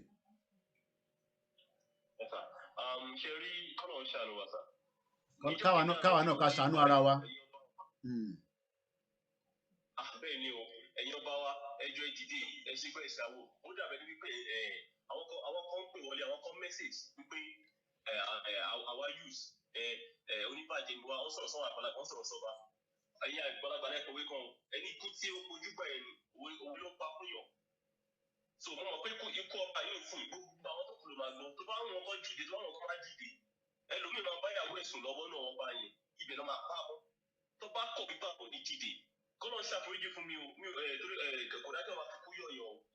Kò yẹ kí wọ́n máa fi kú yọ̀yọ̀. Tí bàbá yìí bá kú, being fighting for the Dual nation is an hero. Inú a máa dùn ní ànígbà orúkọ wọn. Ṣùgbọ́n ẹ̀wọ̀n kú ọlọ́run kábíyèsí ọ̀nà ẹ̀wọ̀n kú eléyà tó fi pa ọba ilẹ̀ Yorùbá, ẹ̀wọ̀n kú búrọ́ ọba ilẹ̀ Yorùbá. So àwọn kọ́lẹ̀ ṣì believe in one Nigeria. Thank you very much. Ẹ gidi jáde, give us good money. Káwọn iná máa prepare. If the Sultan of Sokoto is telling us indirectly or directly that the north ó kàn fi yẹn kàn wá ni because àwọn tó wà ní north náà ló máa padà wá sísàlẹ̀ láti wá pa wá that the north is the worst place to be in Nigeria so kò mọ̀ pé kábíyèsí kan kú lánàá so ṣé north ní kábíyèsí ti kú ṣẹlẹ̀ haúsá ló ti pa kábíyèsí ilẹ̀ káàárọ̀ jíire mà ló ti pa kábíyèsí àní kẹ́ dá wa lóhùn ẹ gbowó gidi jáde ká fi ra nǹkan gidi àwọn èèyàn yọ mí lẹ́nu ibi tó ti fẹ́ ra ti wà jókòó ẹ máa disturb every day ẹni kọ́ ló máa dira àwọn èèyàn wọ́n ń dira lóòótọ́ gbèsè ọba dira débì kan ṣé wọ́n ní gbé kan dání sọ́wọ́ ni ẹ rò pé Amẹ́ríkà nígbà tó máa wá sí Nàìjíríà ṣé oògùn nìkan ló lò ní ìbọn wà lọ́wọ́ wọn nǹkan gidi wà lọ́wọ́ wọn ṣé nígbà táwọn Navy SEAL yẹn tó wá sí Nàìjíríà ẹ rò pé ẹnu lásán ló fi wá ni wọ́n pa àwọn èèyàn nígbà tó wá kidnap ọmọ yẹn àmì tó wá rescue ẹ̀ àbẹ́ ti gbàgbé ni the Navy SEAL tó wá sí Nàìjíríà ẹ ti gbàgbé ẹ mọ̀ fún àwọn máa ń tètè gbàgbé nǹkan ṣe rò pọ́kọ̀ wá lásán ni wọ́n wá pẹ̀lú irinṣẹ́ gidi lọ́wọ́ láti wá yọ ẹni tó wá yọ ní oko ẹrú tó dé mọ́ àwọn náà dẹ̀ pààyàn òun lè léyìí nígbà tó bá drop wọn sísàlẹ̀ pẹ̀lú kan gidi ló wà lọ́wọ́ wọn irinṣẹ́ ẹ fún wa ní irinṣẹ́ gidi nísìnyí ẹ máa rojọ́ ranù bó bá tẹ̀ ní díjà tó ní díjà èrò lẹ̀ pa ń ṣe ni ẹ tó bá lè kówó gidi síta ẹ kówó yìí dídá síta ẹ má yẹ kó pa gbogbo atán lọ́mọ. US Navy SEAL commandos parachuted into the northern Nigeria and rescued an American hostage after a brief gun battle in which several of his captors were killed. Wọ́n pa wọ́n dànù. Wọ́n wá ń pa wá nísìnyẹn ní pé ká lọ máa ṣògùn nìkan oògùn nìkan la fẹ́ jẹ ni. A ní kẹ́ gbé nǹkan jáde nísìnyí sẹ́. Ẹni tó bá ní owó gidi lọ́wọ́ ẹ gbé owó jáde ká fi ra nǹkan gidi. Ká kó fáwọn èèyàn nísàlẹ̀. A ti bẹ̀rẹ̀ iṣẹ́ nìyẹn àṣeré mọ́. Ẹjọ́ táwọn ló ti pọ̀ jù December tí ń dé mo sọ fún yín pé a máa bẹ̀rẹ̀ sí change tone tá a máa fi sọ̀rọ̀ ẹ gbówó gidi jáde tẹ́gbájẹ́ yìí pé máa rà fún wa ní máa supply ẹ sọ bí tá a ti máa lọ kọ̀lẹ́tẹ̀ lọ́wọ́ sàlẹ̀ as long as tó bá ti dé sàlẹ̀ àwọn máa kọ̀lẹ́tẹ̀ lọ́wọ́ yín nǹkan kí nǹkan tó bá jẹ́ eye pieces ẹ bá lè fún wa ibi tá à ń lọ gan nísìnyí yẹn mo sọ fún yín pé from December ohun máa change ìjà ti bẹ̀rẹ̀ wọ́n pa kábíyèsí nílẹ̀ káàárọ̀ òjíire ẹni jẹ́ ò ti bẹ̀rẹ̀ ìgbà wo ló fẹ́ bẹ̀rẹ̀ Sultan of Sokoto ìyẹn náà tún wá ń jáde ó ń sọ fún wa pé sẹ́ ní north of the country àwọn ń kó ìbọn káàkiri freely ẹ̀mọ̀ kan tó mẹ́gbà freely that means in the north wọ́n lè pa ẹ́ anytime àwọn tó ń pààyàn ní north náà lọ́ máa wá sísàlẹ̀ láti wá pààyàn ẹni tó bá ti lè supply wa ní irinṣẹ́ kò yẹ pẹ̀lú oríṣẹ́ mọ́ láti very soon a máa bẹ̀rẹ̀ sí sọ mélòó ló lè kó fún wa ẹjọ́ táwọn rojọ́ ti pọ̀ jù ẹ bá wa mute ti background ẹjọ ẹni tó bá ti fẹ́ pè ẹ mute ti background kó ara mi ti ń gbóná báyìí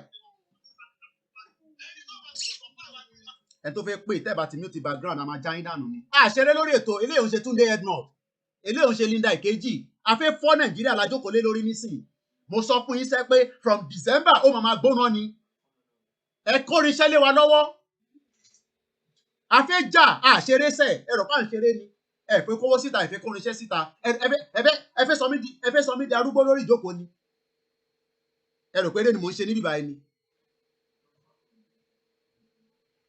AK-47 làwọn ń kó káàkiri ẹ kó ṣakabùlà láwọn bàbá lọ́wọ́ ní Nàìjíríà ẹ kó ṣakabùlà láwọn ọmọ lọ́wọ́ ẹni kan wá lọ́jà àwọn mú pẹ̀lú AK-47 ẹ mọ̀ tán pè ní AK-47 ni ìbọn kékeré lẹ pè ní let's go and look at the meaning of AK-47. àṣeré níbí báyìí ẹni tó bá ti pè kẹ́ mute background tẹ́ bá ti mute ẹ máa já yín ni àṣeré níbí báyìí bó a lè máa sọ ní gbogbo ìgbà pé tẹ́ bá ti ń pè ẹ máa mute the background. ẹ gbóhùn sókè. ẹ kú iṣẹ́ ẹ kú ètò. àbọ̀ yín. ọ̀dà kú ìpè ẹ calm down níta fẹ́ máa tẹ̀ wá lọ́wọ́ ẹ calm down ṣe ti gbọ́ níta fẹ́ máa tẹ̀ wá lọ́wọ́ but information tí mo fẹ́ fún yín ni pé ṣe rí ìtòsí ìlú kan wà níbi tá a lè ti get instrument. ẹ jẹ́ ká sọ yẹn lẹ́yìn ètò ẹ má sọ lórí afẹ́rẹ́ má sọ lórí afẹ́rẹ́.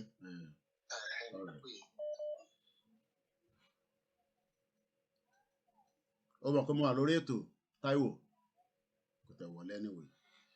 ẹ jẹ́ ká wò wọ́n ní wọ́n move pẹ̀lú AK-47 ìbọn kékeré lẹ pé ní.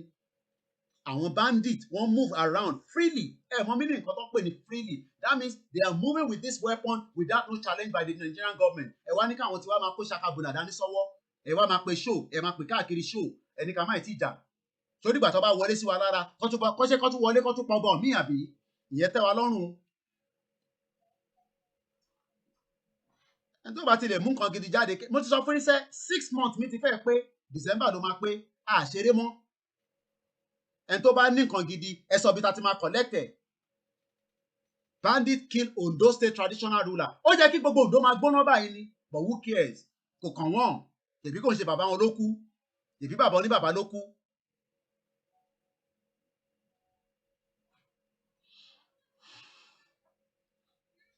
Let's go back to Sultan of Sokoto.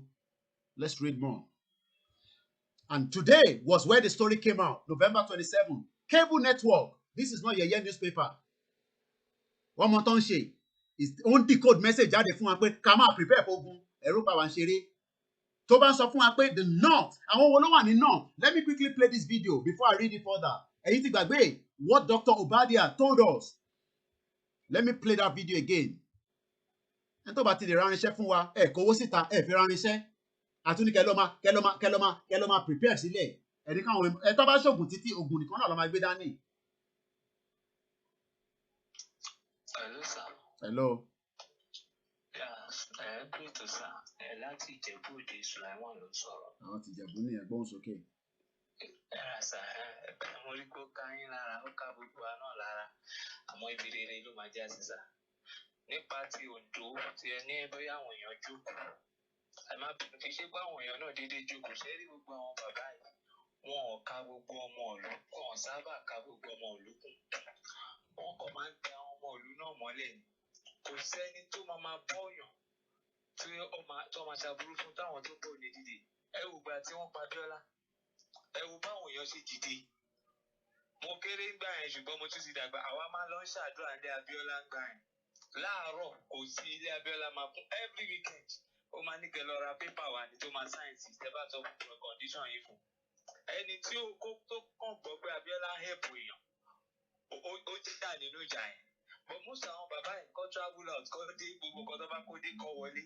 Àwọn ọmọ ìlú débi lọ́mọ máa wo àwọn àtàwọn ọmọ wọn. Ó kà àwọn ilé bó ṣe ń dán.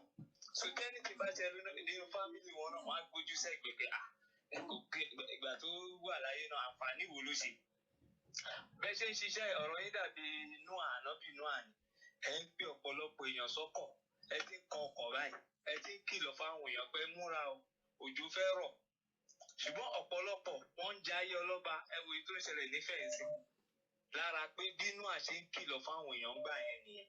Ìpẹ́ múra o, òjò tó fẹ́ rọ̀ yìí, á kálé àkókò. Ṣùgbọ́n oníkálukú ń jọ, wọ́n ń jó, wọ́n ń yọ̀. Àwọn èyí tó kú sí kò sí ètò kan ti ìfẹ́ pẹ̀lú ẹ̀ tẹ́lẹ̀ mọ̀ pé wọ́n ti dárín gbogbo wọn rú.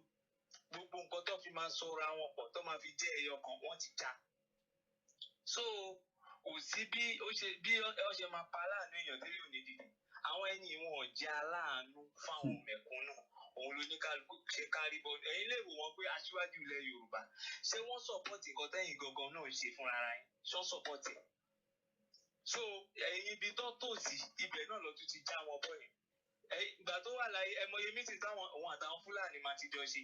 Mi ò rí o ṣùgbọ́n a mọ̀ pé ọ̀pọ̀lọpọ̀ wọ́n ń bá àwọn Fúlàní jẹ, wọ́n ń bá àwọn Fúlàní mu. Abíọ́lá ó ń bá Fúlàní jẹ, ó ń bá Fúlàní mu. Tó fi kú ni àwọn ọlọ́pàá bẹ́ẹ̀ ni. Bẹ́ẹ̀ ni Afọ́njá. Má bínú pé mo dọ́rọ̀ mọ́ lẹ́nu ṣó mọ̀ pé Abíọ́lá kan dá sí ìjà Sultan of Sokoto kan rí mo kàn rán which of the Sultan of Sokoto níjọ́ náà lọ́hùn tó ọ̀nà sọ̀pẹ́sì kan pé kíkan lè jẹ́ ìyẹn Abíọ́lá níbi tó lágbára dé níjọ́ náà lọ́hùn wọ́n padà pa náà ni. Wọ́n padà pa ni náà òun ni Tinubu náà ó tura wọlé. So ọ̀pọ̀lọpọ̀ àwọn tẹ́ bá rí tí Fúlàní pa wọ́n ti jọ jẹ wọ́n ti jọ mu. Àwọn ọba kan wà ní sáìdì ọ̀dọ̀ tiwa ní Ìjẹ̀bú bíbá mi ò sọ most àwọn first class ọba ẹgbàgbé political ọba ni wọ́n ṣe nǹkan tó yẹ kó tọ́ wọ́n fi wọ́n síbẹ̀ pé àwọn ẹni tá máa lò lélẹ̀.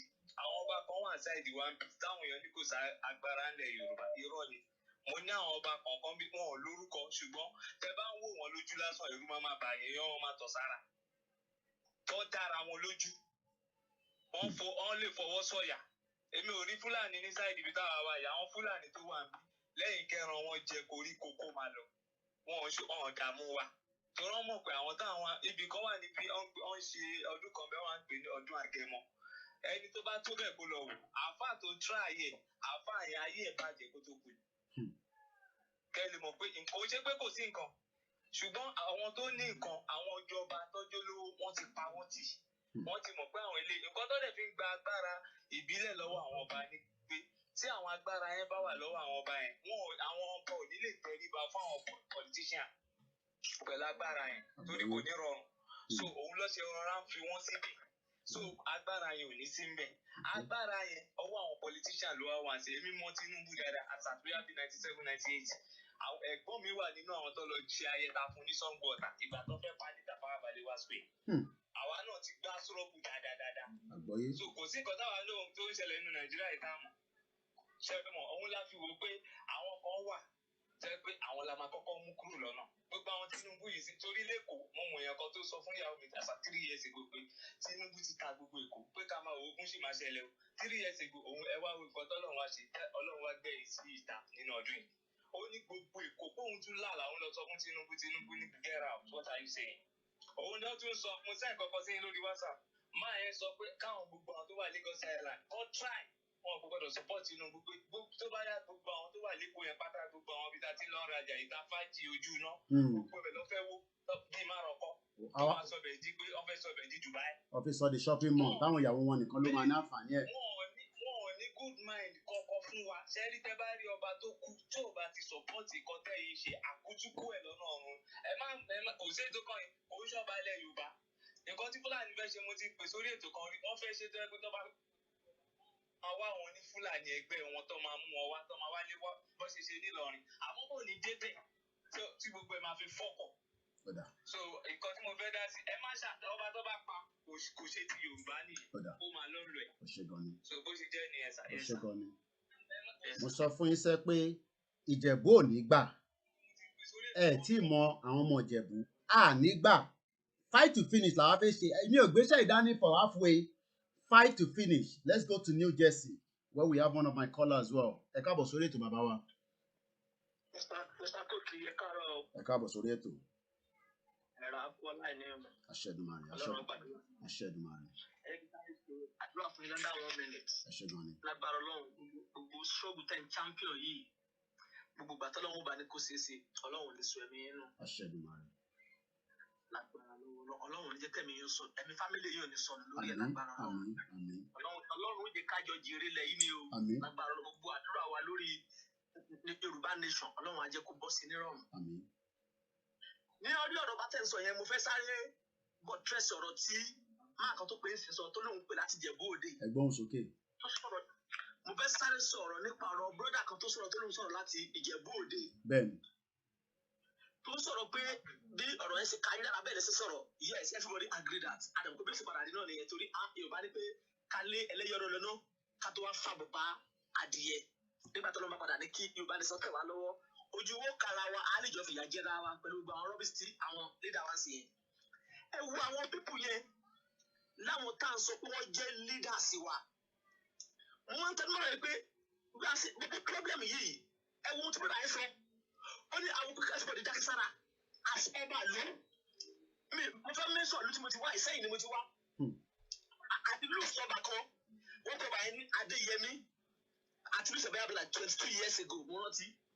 Kò sí bá wa ṣe kéré tó nígbà yẹn lọ́dún 20 years ago tá a ṣe kéré tó nígbà tí a bá ṣẹlẹ̀ kẹ́ lọ pé máa lọ́rùn ọba yìí máa dìde.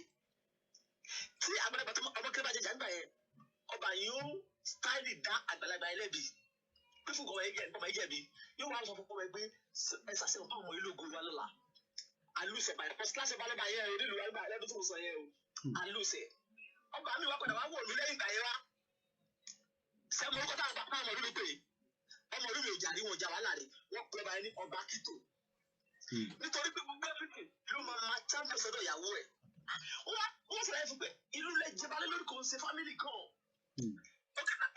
ẹwọ rú làákàyè tẹ̀yìn gbéjáde tẹ fi ń sọ̀rọ̀ nílẹ̀ báyìí ẹwọ rú làákàyè ẹwọ yí àgbàlagbà tí ò lè sọ ara àwọn tí ò ní làákàyè yẹn ara àwọn làwọn tí mo kó text láàárọ̀ tó sọ pé máa bọ̀ wá Nàìjíríà ara àwọn tọkọ lọ́wọ́ tí ò di adán wọ́n ti máa ronú nìyẹn ìrònú tí wọ́n sọ fáyẹ̀ pé títí ní wọ́n bá tún jáde lọ́la ń sùn a tún máa rí àwọn yúùtì lẹ́gbẹ̀ẹ́ wa tí làákàyè wọn ti dàrú tó tún máa tẹ̀lé títí wọ́n bá tún ní chán ẹ wo orí situation yẹn ẹ wo àwọn ọba yẹn tó bá ti dé wọn kò àwọn àtàwọn nìkan náà wà fà tó bá nídìí nǹkan yẹn bí àwọn ọ̀rọ̀ wọ́n dàbẹ̀rẹ̀ àwọn olóṣèlú ni tó bá nídìí nǹkan yẹn ẹ máa rí wọn ẹwọ ẹnìgbà tó wà láì ṣẹlẹ̀ yìí ọ̀nà ẹ̀fúnfẹ́ lọ sí kí ni mo sí náà 3 weeks ago lọ sí mítìnì Àbújá ẹ̀dá kí ni àtúkọ̀ ọ̀mùtà gbọ́lé ni. ọ̀sán náà tó fò fún wa pé lóòótọ́ ló champion àwa Yorùbá ń bẹ̀. síbẹ̀ kọ́ ọ̀nà àìmọ̀ wọlé ẹ̀ṣẹ̀ sí àwọn ọ̀dọ́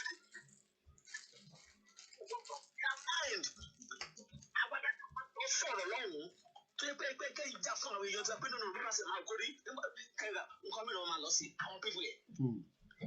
àwọn ìṣẹ̀lẹ̀ wọn ló ti bẹ̀rẹ̀ sẹ́kùn àti COVID-19 dé Nàìjíríà ọ̀dọ̀ àwọn gọ́fìmẹ̀ntì ló ti bẹ̀rẹ̀. tí kò wà láyé bá mi bá fẹ́ ṣẹlẹ̀ ọ̀dọ̀ wọn náà bọ́t àwọn ọba ò dáṣà yẹ tí mo pè é láti pé kẹ́nìkan máa bá ẹ sọ̀rọ̀ pé ká máa bú ọba ẹ má dá lóhùn and I'm not going to support that. Ọlọ́run ló fún yín ní orí ọ̀fẹ́ tẹ̀síìdì yìí á lè jẹ́ kẹ́ lò délẹ̀ lágbára Ọlọ́run gbogbo tí o bá máa ní sọ́wọ́n bá jáde orúkọ yóò ní parí mẹ́ lágbára Ọlọ́run èso aláwọ̀ lè kúrò àti because ara àwọn pípọ̀ yìí kan tó ń ṣe nìyẹn. ẹ rí i pé àwọn ọmọ ìlú nìyí ẹ jẹ́ ká ràn wọ́n lọ́wọ́ ẹ jẹ́ ká gbìyànjú fún wọn kọ́ bá wọn sílẹ̀ kó bínú fún wọn pé náà àwọn nǹkan wá bá mi ọ̀nà ẹ̀kọ́ bá ikọ́ bọ́ọ̀lù kó bá ń yíyàjú báyìí lọ tó bá ti lọ fún wọn lọ́wọ́ kò wá fẹ́ ní ọ̀dà tì mọ́ ẹ̀dá kò fún wọn báyìí náà máa lọ parí káyọ̀ kó máa jà sáwọn onígbà ló bá rajà last time ni kó sáwọn mú èkó àwọn ọ̀sán èkó fún àwọn ọ̀rọ̀ ẹgbẹ́ ọ̀pá ìrìn àwọn. Bẹ́ẹ̀ni. ok kí fíà ni wọ́n wọlé kó wá parí la wọ́n láwọn máa bàlú lókè jìnnì. ó ní bá àwọn èkó fún àwọn fúnra láti pa tó lárí pa táwọn èkó bá rí pa wọ́n ní láti pa àwọn ọ̀gá fúnra rẹ̀. inú ń bí wọn. inú mi ò kúrò ìwà wọn ní. báwọn ọmọ fẹ́ bá rí ọgbọ rẹ̀ fa láwọn Yorùbá tó bá wà rí sí pẹ̀lú àwọn èkó tó bá gbọ́ tó ní tó bá wá pé wọ́n rà dé tó bá máa rí láti pa. ok lẹ́yìn ọba aláàfin nìkan mo tó sọ lẹ́nu mẹ́ta lórí ọ̀rọ̀ pé kí kó wọ́n jẹ́ káwọn máa lọ́rọ̀ wa kó jẹ́ káwọn máa lọ́rọ̀ káwọn máa lọ́rọ̀ tiẹ̀ ìfúnifà tó ó dénú ẹ̀ kò dénú ẹ̀ tó bá ń sọ̀rọ̀ sí táwọn ọ̀sẹ̀ ìsàkárò gómìnà gbà padà bẹ̀lẹ̀ yìí pàdé yìí kankan lọ sí àpò máa máa ti àwọn èèyàn yóò sọ̀rọ̀ làkò sí bá jù bẹ́ẹ̀ sí sọ̀rọ̀ ẹ̀ ẹ̀wù bẹ́ẹ̀ sí sọ̀rọ̀ tó bá jò first president kò sí lọ́wọ́ tó sí wọn lè rí sáì kó tó ṣe ẹ̀kọ́ ó lè ní wọ́n my dear brother wọn ò ní rí ẹ̀kọ́ púpà nílùú yìí ní àbúrò táwa wà yìí kó má fún ní chance kó execute project yẹn ọ̀rẹ́ láti kò sún ẹ lẹ̀. Then ó yẹ kó sì máa yọ ti resign from that position láti joy. owó ló bá lọ níṣẹ́ owó ló bá lọ ṣebí wọ́n ní wíkẹ́ ti orí ní ìṣòro àgbẹ̀ wíkẹ́ ó expose fake Buhari ní Abuja. tó bá jẹ́ pé Buhari bá jẹ́ pé fake ìjọba ó mi gbọ́dọ̀ ti ká lóhun Sango ó mi gbọ́ sí kò sí lákàyè mẹ́sà. Ogun ló mọ̀ ẹ jẹ́ ká continue ètò ẹ̀ṣẹ́ gan ni bàbá mi láti New Jersey. Thank you very much for that powerful contribution. Màmá rí bí bá ní gbogbo ìgbà lẹ́ẹ̀kan sí mo kí gbogbo yín tọ̀wọ̀tọ̀wọ̀ ni mo fi kí. Let me say this, we know we don't want to fight, but let us prepare as if we are going to fight. Àmọ́ pàfẹ́ jà ọmọlúàbí ni wá àbí bẹ́ẹ̀ kọ́, but ẹ jẹ́ ká máa prepare bígbà tó yẹ pé a fẹ́ jà. And how do we prepare? Ẹlòmíì máa béèrè pé kí la fẹ́ fi prepare? Gbogbo ẹnu lẹ fẹ́ ká máa fi sọ̀rọ̀. Nígbà tí Haúsá tó fi ń yé wa pé ní north àwọn wá move káàkiri. Let me finish reading the write-up quickly. But while I was trying to do that, calls were coming in. Let's just hold on with the calls for a few minutes. There's something I want to analyze here. I will change the background back to our king that was killed. Now, leave this old image. Now, let us watch this video together. It's just a reminder. So, when you are saying, what do we need? We need the same thing. Let us know. Tó bá ti wà nísàlẹ̀, very close to bó bá jẹ́ lẹ́gbẹ̀ẹ́ border ló wà, ìwọ sọ bí tó wà fún wa, àwa máa wá collect ẹ̀. Ìyẹn la fẹ́ máa gbọ́ nísìnyí. Mo ti sọ fún yín pé my 6th month is about to expire next month. From next month, ó tún máa gbóná ni until we break away from Nigeria. Let me quickly play that video. Yeah. Go and open it. Once again, a very good afternoon. Mori Mama wa ní Canada. Thank you very much. Talk your own. If you have not shared the broadcast, you can share the broadcast if you wish to do so. Let me play this video. Which is it for you, Dr. Badaya? Do you think the government is unwilling or unable to protect the people of Southern Kaduna? In fact, it is not only unable, it is unwilling, and we have good reason to feel that they are part and parcel of the killers. Let me make some revelations to you. That's a very big allegation, Dr. Obadiah. The government is part and parcel of the killers. Yes. That's big. Yes. Yeah. Okay. How would the government just say, oh, it is revenge killing and so on? Then you leave it there. Oh, because it is revenge killing and so on and so forth. The body language of this administration, the body language of the state government shows clearly that they have a hand in the killings. No doubt about it. Because, you see, General Abacha, and people don't give him his due. Do you think you would have tolerated such nonsense? And let me make some revelations, because some of us also have our own intelligence networks. Okay. Have met with some of the bandits. We have met with some of their high commanders. One or two who have repented. They have sat down with us, not once, not twice. They told us that one of the northern governors is the commander of Boko Haram in Nigeria. Boko Haram and the bandits are one and the same thing. They have a sophisticated network. During this lockdown, their planes were moving up and down as though there was no lockdown. Moving ammunitions, moving logistics, moving money, and distributing them in different parts of the country. They are already in the south, in the rainforest of the south. They are everywhere. They told us that when they finish these rural killings, they will move to phase 2. The phase 2 is they will go into the urban cities, going from house to house, killing prominent people. I can tell you, this is the game plan. By 2022, they want to start a civil war in Nigeria. Has it not started? And yes, let me also remind everybody, just like I'm going to read this comment from my brother on YouTube, and it says, and I'm going to read it, I am going to Sorosoke if you go corrupt Koikimedia. Yes. Oh, my Lord. Don't assume that because we are talking about Yoruba Nation, and when we get Yoruba Nation, I'll be given an exclusive. Oh, no. Forget that nonsense. Everybody will be held accountable for any offense that they commit. Even as we are doing this, if you notice anything that is wrong, you better start shouting. If I notice anything that you think that is wrong, you better start shouting my name all over the place. But I know with what I am doing, I will stand firm to make sure we complete the job. Even when we complete the job, we will remain firm. If I have been able to stand firm till now, then why do I want to remain? So I remember somebody when we started, I think it was somebody from the Biafra. One of the comments said, "Oh, Yoruba people, they give you $10,000. About the lily, $10,000. I want my name to be put in the platter of gold with the Creator. That is why I'm doing what I'm doing." In last one, he told me, my generation will be remembered for a very, very long time. That is more than big amount of money that anybody can give me. But for now,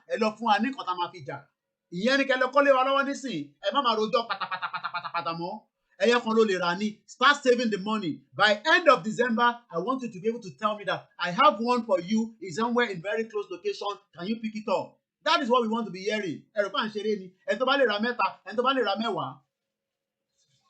You heard what Dr. Obadiah said. You think that man is stupid? Dr. Obadiah that just spoke now, you think he's a stupid man. Once again, a very good morning or good afternoon to you wherever you are. You want one? Once again, a very good afternoon and welcome to the show.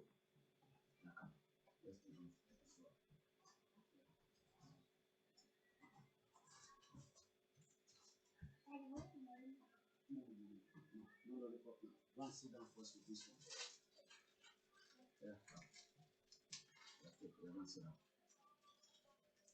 Go and sit down. We already had 2. Once again, a very good afternoon. The time is exactly 5 minutes past 3. We hope to bring the broadcast down very, very soon. We are almost there. So remember, our focus still goes back to Lagos House of Assembly. We will talk on other assembly as well, in due course. Somebody's asking what is the cost of one. If you get in touch with us, we can give you a kind of a background of what we are told. We must prepare. Eléyìí ọ̀ṣọ́ rẹ̀ rí tí Fúlàní bá move around, don't roam around pẹ̀lú AK-47. Ẹ wá ní káwọn tó pé lọ́jà lọ́dọ̀ tiwa lọ́hùn kọ́ máa lọ pẹ̀lú ṣakabula. Ṣe rí pé kò lè work o. But if anybody wants to really support, you know, we can direct you, we can give you a little bit more information, and then we can start also equipping ourselves. There's nothing bad in that. Let's go into the story. Speaking, I think I already said so. Okay, let's go back there anyway. Speaking at the meeting of the Nigerian Inter-Religious Council on Thursday, Abubakar, the Sultan of Sokoto, said something urgent must be done to address the situation before we lose sleep because of insecurity. Are we not losing sleep already? Who is sleeping? If you go to Nigeria, who is sleeping properly? The attackers have gone as far as kidnapping young girls. Hear this very well. Once adopting 26 and also killing some of their hostages, including a traditional ruler and politician. This is the story of that 26. We were raped, beaten, freed Katsina girls recount ordeal in their captivity. This was in November as well. The girls were adopted from their homes on the 13th of October and were eventually released on November the 3rd after they have slept with them, and they didn't come like that. They also paid a ransom of 6.6 million.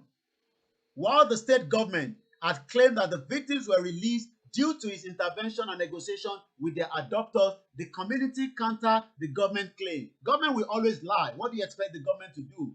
Lie, government.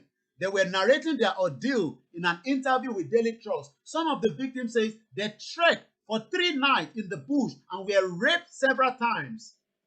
One of the victims reportedly said about 8 of the 26 adoptees were spared from the sexual abuse. We trekked for 3 months, the victims was quoted as saying. When the day breaks, they will camp us in the bush to spend the day there. At the night, we will continue with the journey. That was what we did for 3 nights in Nigeria.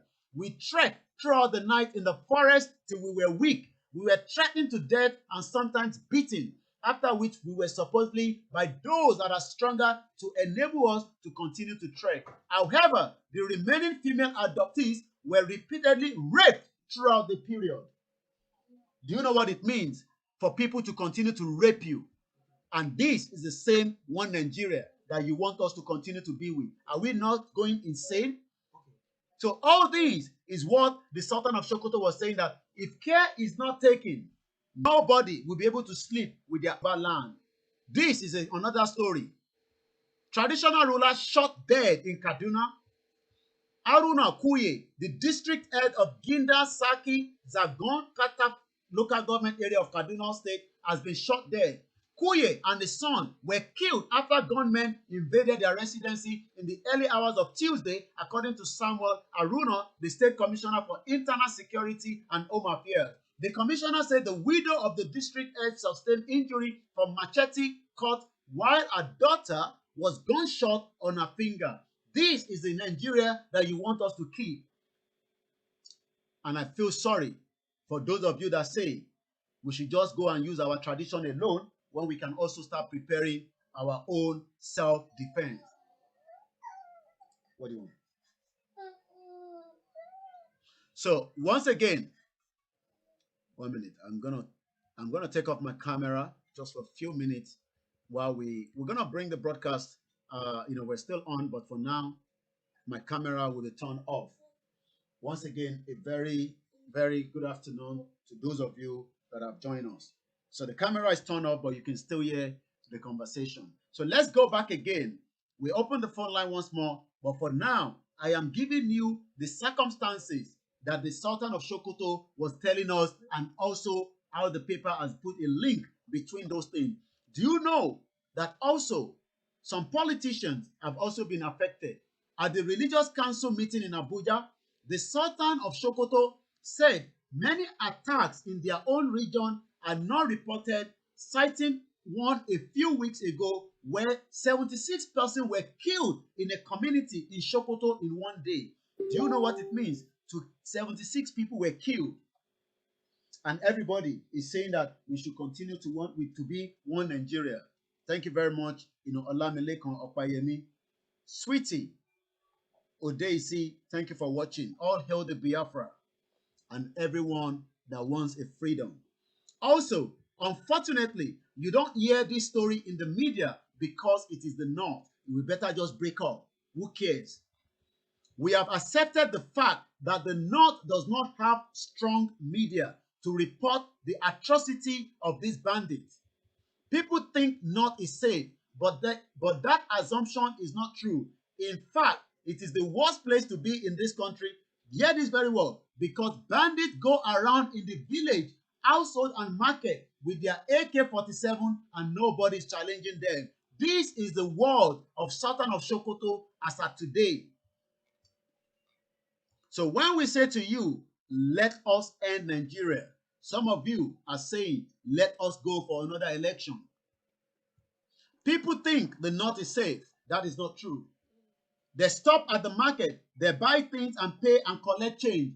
These are bandits going to the market. They buy things. They even collect change with their weapons openly displayed. These are facts. The Sultan of Sokoto is saying, these are facts. I know because I am at the center of it. Jeripe àti wọ wàhálà báyìí. With their weapons openly displayed. Sorry about that. Sorry about that. Wife of Ondo's governor chief of staff kidnapped at Owena. Is that a breaking news?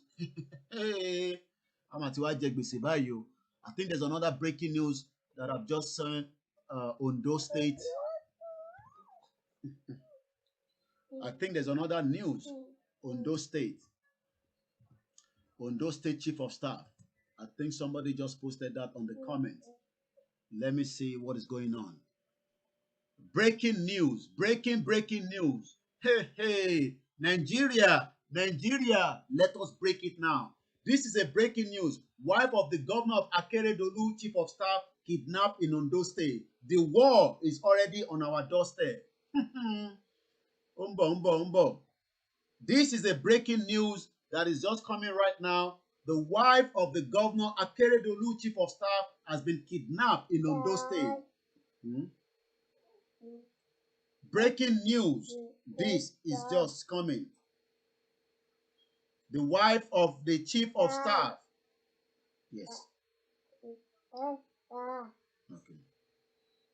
The wife of the chief of staff of Ondo State has been kidnapped in Ondo State as we speak right now. This is a breaking news coming from Ondo State. Ondo State that we've been talking about, the atrocity of the king that was killed yesterday. Another breaking news just 15 minutes ago, coming live from Ondo State. Nigeria is going to go flame if we do not put a full stop and get prepared quickly. You have your money, you don't want to prepare. You have your money, you are saying that you don't want to support. One day, your town, your villages might be wiped off from the map if care is not taken. We need to start quickly, start defending our territory. And we need everything now.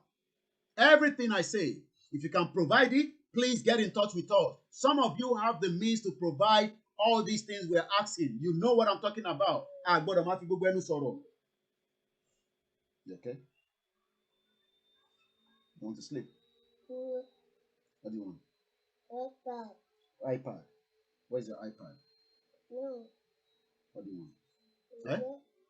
What? Mimuna, can you give him the iPad? Somebody says a welcome news. Nigeria is the third most terrorized country in the world. They are not waiting for negotiation, but they have already taken control of the institution. They have just started. We are at war. Some people say we are not at war. Anyone that can support, please get in touch with us. This is no longer a joke.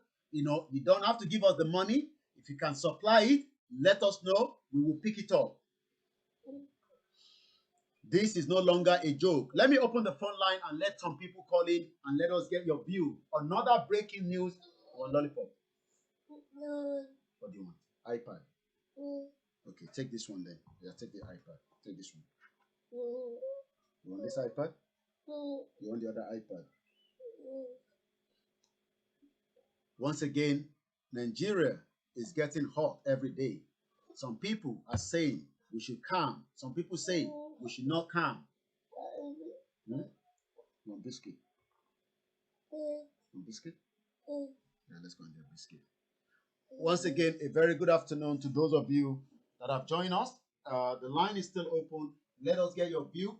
The latest news is breaking news. Wife of the governor of Akeredolu, chief of staff, has been kidnapped in Ondo State just about a few minutes ago. Nigeria, wahala don dey by you.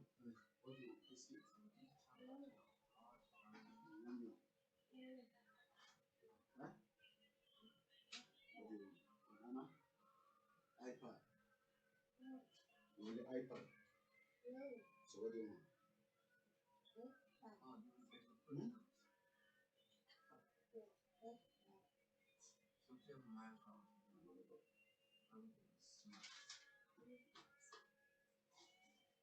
Mona, just bear with me. Let me clear the backlog here as well. Let's see now. And you need to give. Okay, you need to change this one because it's not going to watch this one. This one is in the copy check.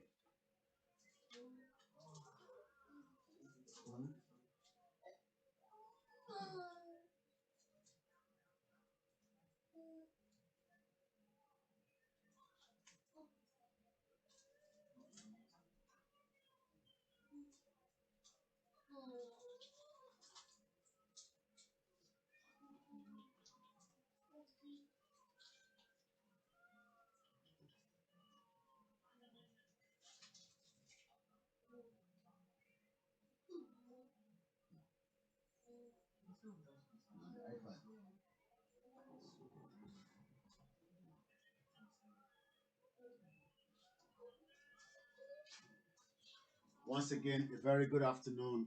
Sorry for that short break there.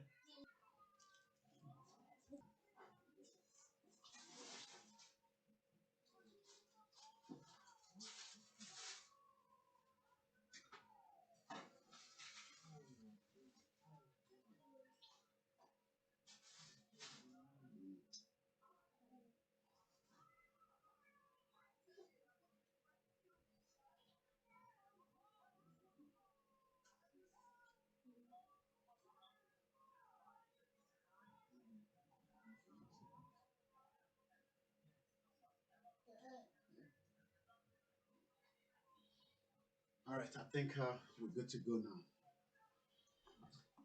Yes, you need to. I'm going to sit down. No. All right, let's read the story. Barely 24 hours after a first-class traditional ruler was murdered in Ondo State, the wife of the chief of staff of Ondo State Governor Chief Olugbenga Ale has been abducted by suspected gunmen. According to Vanguard, gathered that Mrs. Ale was abducted at Owena in the Derry Council area of the state last night. They probably was keeping this until everything blew away today. The question now is, who is safe in Nigeria? Who is safe? By fire, by force, that still believe in one Nigeria we wake right now. Well, some of them will still say it's still bad leadership, blah, blah, blah, blah, blah, blah. But what they don't understand is Nigeria we can't repair Nigeria anymore. So the best option now is everybody should start thinking of how to defend themselves. We are still talking about the traditional ruler that was kidnapped, only for us to be hearing another breaking news. Every day is a bad news in that shit old country. Shit old country. Àti Kẹrànmẹ́rò. The problem will only be solved if everybody start thinking the way out. And the way out now is nothing more than let everybody prepare very well within their territory. It's as simple as that. We must all prepare our territory. So while we leave that for now, remember our focus again was still the Lagos House of Assembly. People should start talking about this weapon that we see. You can hear it from the Sultan of Sokoto that they will go to the market with their weapon. They will even buy and they will get a change. We have a caller from Germany. Hello, caller. Ekason. Àwa ni ẹ. Aṣọ́dúnmáre. Ẹ káàbọ̀ bàbá wa. Alákọ̀ọ́kọ́ ni pé Ọlọ́run ọba á bá wa sí àwọn ìdílé ọba wa àti òṣìṣẹ́ ṣaláìsí. Àṣẹ o. Eléyìí á jẹ́ ìkan tí ó máa jí gbogbo àwọn bàbá wa náà ní làákàyè wọn tó bá tẹ̀ tí ń sùn. Làákàyè wọn sùn. Ọgbọ́n wọn ò sùn àmọ́ làákàyè tí èèyàn bá ní ẹni tó ní làákàyè ni wọ́n gbọ́jọ́ iwájú. Ẹni tó bá gbọ́n ó máa ń ro nǹkan tó ṣẹlẹ̀ sí. Wọ́n sì ní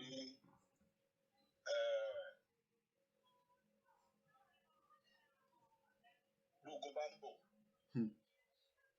Bá fojú yóò gbọ́ kùrùkùrù ojú tí ń rọ̀. Àgbọ́yé. Bí ti bá jì yóò rí atẹ́gùn tí ń fẹ́. Àgbọ́yé. Ó ní pé eléyìí tí ó ti jẹ́ ẹ̀kọ́ fún gbogbo àwọn bàbá wa. A sì ti sọ fáwọn tó yẹ káwa náà sọ fáti wọn á ti sọ fún wọn pé ṣé ẹ gbọ́ bàtà ń pariwo ó dàbí ẹni pé àwọn ọmọ ní làákàyè wa òkun tó agbọ́n ẹ máa sọ pé agbọ́n bẹ̀tà ẹ làákàyè. Ẹ̀yin tẹ́ wá ní làákàyè ní ìsìn náà ọgbọ́n ti fẹ́ sọ làákàyè tó kúrò ní ìsìn. So nídìí ó ní wípé gbogbo ẹ̀yin tẹ́ ẹ jẹ́ agbátẹrù ọ̀rọ̀ Oòduà àbí ọ̀rọ̀ Yorùbá nation. Ọlọ́run ní payé fún wa o. Ọlọ́run ní payé fún wa kò ní fa àìsàn dé ní mọ́lẹ̀ o. Kò ní fi àìsàn dé kankan yín mọ́lẹ̀. Gbogbo àwọn tá a wá ń gbọ́ náà tá a ń tẹ̀lé yín lẹ́yìn tá a ń ya yín ní làákàyè. Ọlọ́run ò ní jẹ́ kí ìmúṣẹ Oòduà Yorùbá nation kó ṣe ìlú wa. Alákọ̀ọ́kọ́ ni pé ẹ̀ ń sọ̀rọ̀ nípa bí a ṣe gbéradì. Bẹ́ẹ̀ni. Lóòótọ́ àwọn kọ̀ọ̀kan ti dira wọn, wọ́n ti gbéra wọn lámòrè kọ̀ọ̀kan. Bẹ́ẹ̀ni. Ṣé rí problem tá a ní nílẹ̀ Yorùbá? Ṣé rí ṣọ́ọ̀ṣì, mọ́ṣáláṣí, àsàlátù, àwọn gbọ̀ngàn is another problem tá a ní. Torí àwọn yìí súnmọ́ àwọn bàbá wa yìí. Àwọn bàbá wa yìí gbọ́rọ̀ sún wọn lẹ́nu ju gómìnà lọ. Àwọn ìmọ̀ọ́mù Fàrúkù, àwọn ṣéwù kíní kan ṣéwù kíní kan tó kúra wọn káàkiri yẹn. Wọ́n máa ń gbọ́ wọ́n bọ̀ wá ìjọsà. Ìyẹn dúró bàjẹ́. Ṣé rí àìmọ́ lè jẹ́ kí ẹ máa sọ̀rọ̀ kẹ́ máa sọ̀rọ̀ sí àwọn bàbá ọba ẹ má bú wọn ẹ máa sọ̀rọ̀ fún wọn ẹ máa sọ̀rọ̀ fún wọn ẹ máa já bú wọn ìyẹn dúró bá. Ẹlẹ́ẹ̀kejì pé ṣé rí abẹ́ wá bá ṣe rí amúníṣọ̀ kan wọ̀nyí ẹ má jẹ́ kó ti kó jẹ́ ọ̀rọ̀ orí atẹ́gùn mọ́. Mo fi Ọlọ́run mo fi bẹ̀ yín. Gbogbo ẹ tó bá fẹ́ sọ̀rọ̀ yẹn ẹ jẹ́ kó jẹ́ ìdákọ́ńkọ́ láàrin gbogbo ẹ̀ tẹ́ ń ṣètò ọ̀rọ̀ Oòduà. Ṣé rí àwọn Fúlàní. Bọ̀ a ní láti béèrè lọ́wọ́ tábà nísìnyí bàbá wa ẹ má bínú pé mo dá ọ̀rọ̀ mọ́ yín lẹ́nu níbẹ̀ yẹn. Ṣé rí ẹlòmíì lérò pé bóyá ànídẹ̀ la ṣe ń sọ pẹ̀lú òwe pé òwe nítorí pé ẹlòmíì nísìn àní káwọn ọmọ yẹn lọ dira wọ́n ń dira lóòótọ́ àfi tá a bá fi parọ́ fúnra wa wọ́n ń dira gidi lójoojúmọ́ tèmi lè kọ̀ǹfàmù but in terms of ni pé tó bá wá dira ṣé ìdíra yẹn nìkan la máa gbé dání. Ṣé wá rí ìtẹ̀mí fẹ́ sọ ọ̀sẹ̀ kò ní wípé ṣe é mọ̀ pé bẹ́ẹ̀ ṣe pariwo ṣe wíwà tẹ́ kọ́kọ́ bẹ̀rẹ̀ wọ́n dàbí eré gbogbo wa yìí náà rò bí eré mi. Bẹ́ẹ̀ni. Ọ̀pọ̀lọpọ̀ náà àwọn èèyàn kọ̀ọ̀kan lè ṣàròkè eré ni ẹlòmíì ló wá fi owó ránṣẹ́ káwọn èèyàn dátà kó máa fọ́ọ̀lù. Bẹ́ẹ̀ni. Kó lè máa kọ́ ẹ̀kọ́ tó táwọn bá ń sọ fún wọn máa dàbí pé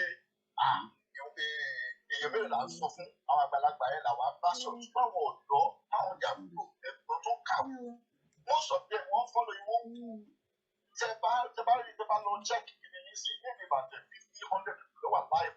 Bẹ́ẹ̀ni. Bàtà a máa tọ́ bẹ́ẹ̀ pé díwáì ní thousands. Bẹ́ẹ̀ni. Nínú àwọn thousands yẹn àwọn ọ̀tá Oòduà tó ń wò they are more than 1,000 to 10,000 of the connection. So wọ́n pọ̀ So therefore, continue to try that sọ lásìkò yìí. Oyè mi. Ṣe rí nípa ọ̀rọ̀ ammunition or whatever. A lè ṣe nílé náà because wọ́n ti bọ́dà wà. Tá bá fẹ́ kó wa kò sí bá ṣe fẹ́. Ẹ má ẹ̀ka go into details. Ṣé ní gbogbo yẹn fìyẹn sílẹ̀? Èyí náà tún padà sẹ́yìn ní pé wọ́n ti bọ́dà yẹn fìyẹn sílẹ̀. Bẹ́ẹ̀ kí òkè ẹ̀jẹ̀ mi sọ̀rọ̀ sí i. Kọ́mọ́dà bẹ́ẹ̀ máa gbọ́rọ̀ máa lẹ́nu. So nídìí èyí, tó bá jẹ́ pé a lè ṣe nílé, nǹkan tá a lè ṣe ni àwọn Ìgbò, àwọn tó jẹ́ tiwa tó jọmọ Ìgbò, wọ́n ṣe nílẹ̀ wọn ni wọ́n ti import ọ̀rẹ́ níbẹ̀. Wọ́n tún wá ń ṣe kún, wọ́n ti upgrade ara wọn nínú. Tábàárà àwọn ọmọ tó ní technology, gbàgbé ló ń fi ṣe bọ́ọ̀mù. Kí ni bọ́ọ̀mù tá a wà? Fóònù lásán ló ń fi ṣe bọ́ọ̀mù. Fóònù lásán. So therefore, ìgbà jáde ẹ̀yìn tẹ́ wà ní kẹ́ẹ̀pẹ́ra ní kẹ́ẹ̀ ní something like security group tó jẹ́ láṣìírí tó jẹ́ àwọn ọmọ Yorùbá tó jẹ́ Yorùbá tọkàntọkàn tí ó ṣáà tó tún lọ leak secret out.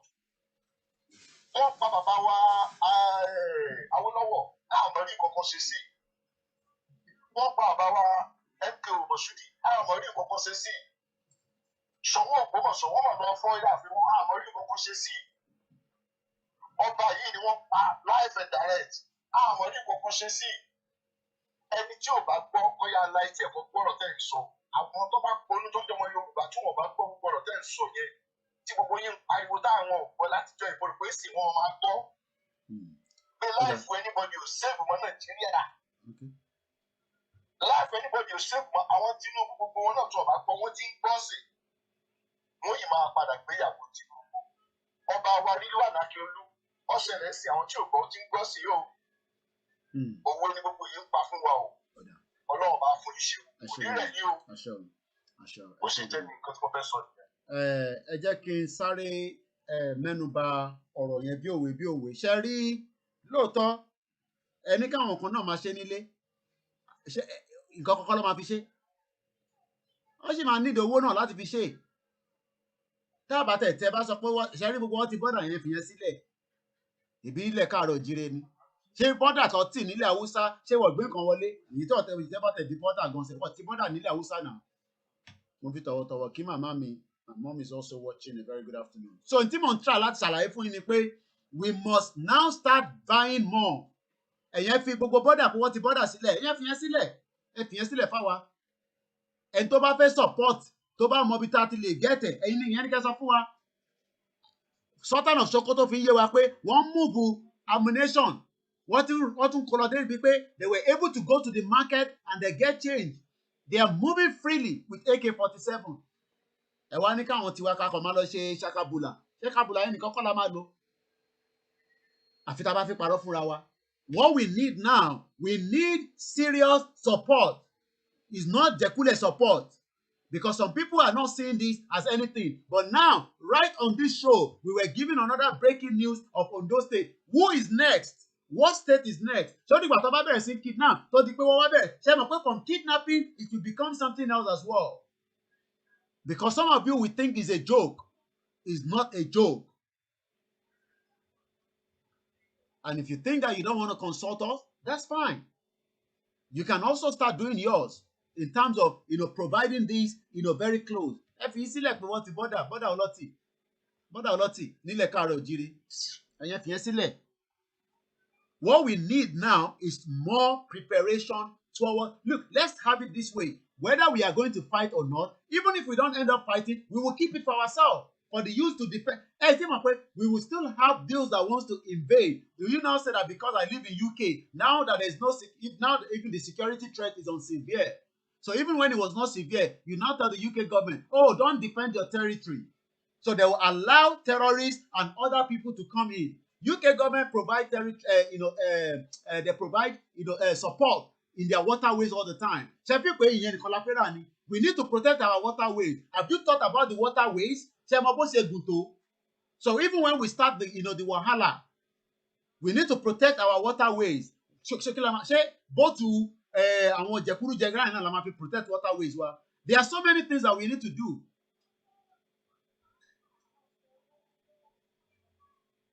But one thing is, people are expecting that, oh, we will just, go into the fight but then we will not have other few things. Yes, the spiritual aspect of it, I can tell you, they are working on that every blessed day I know of.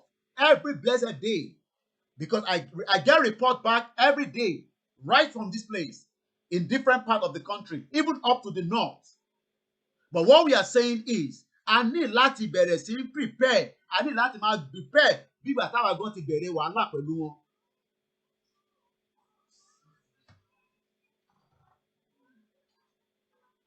Bẹ́ẹ̀ni, somebody here says, this type of battle is not one we fight with a local gun to win the battle.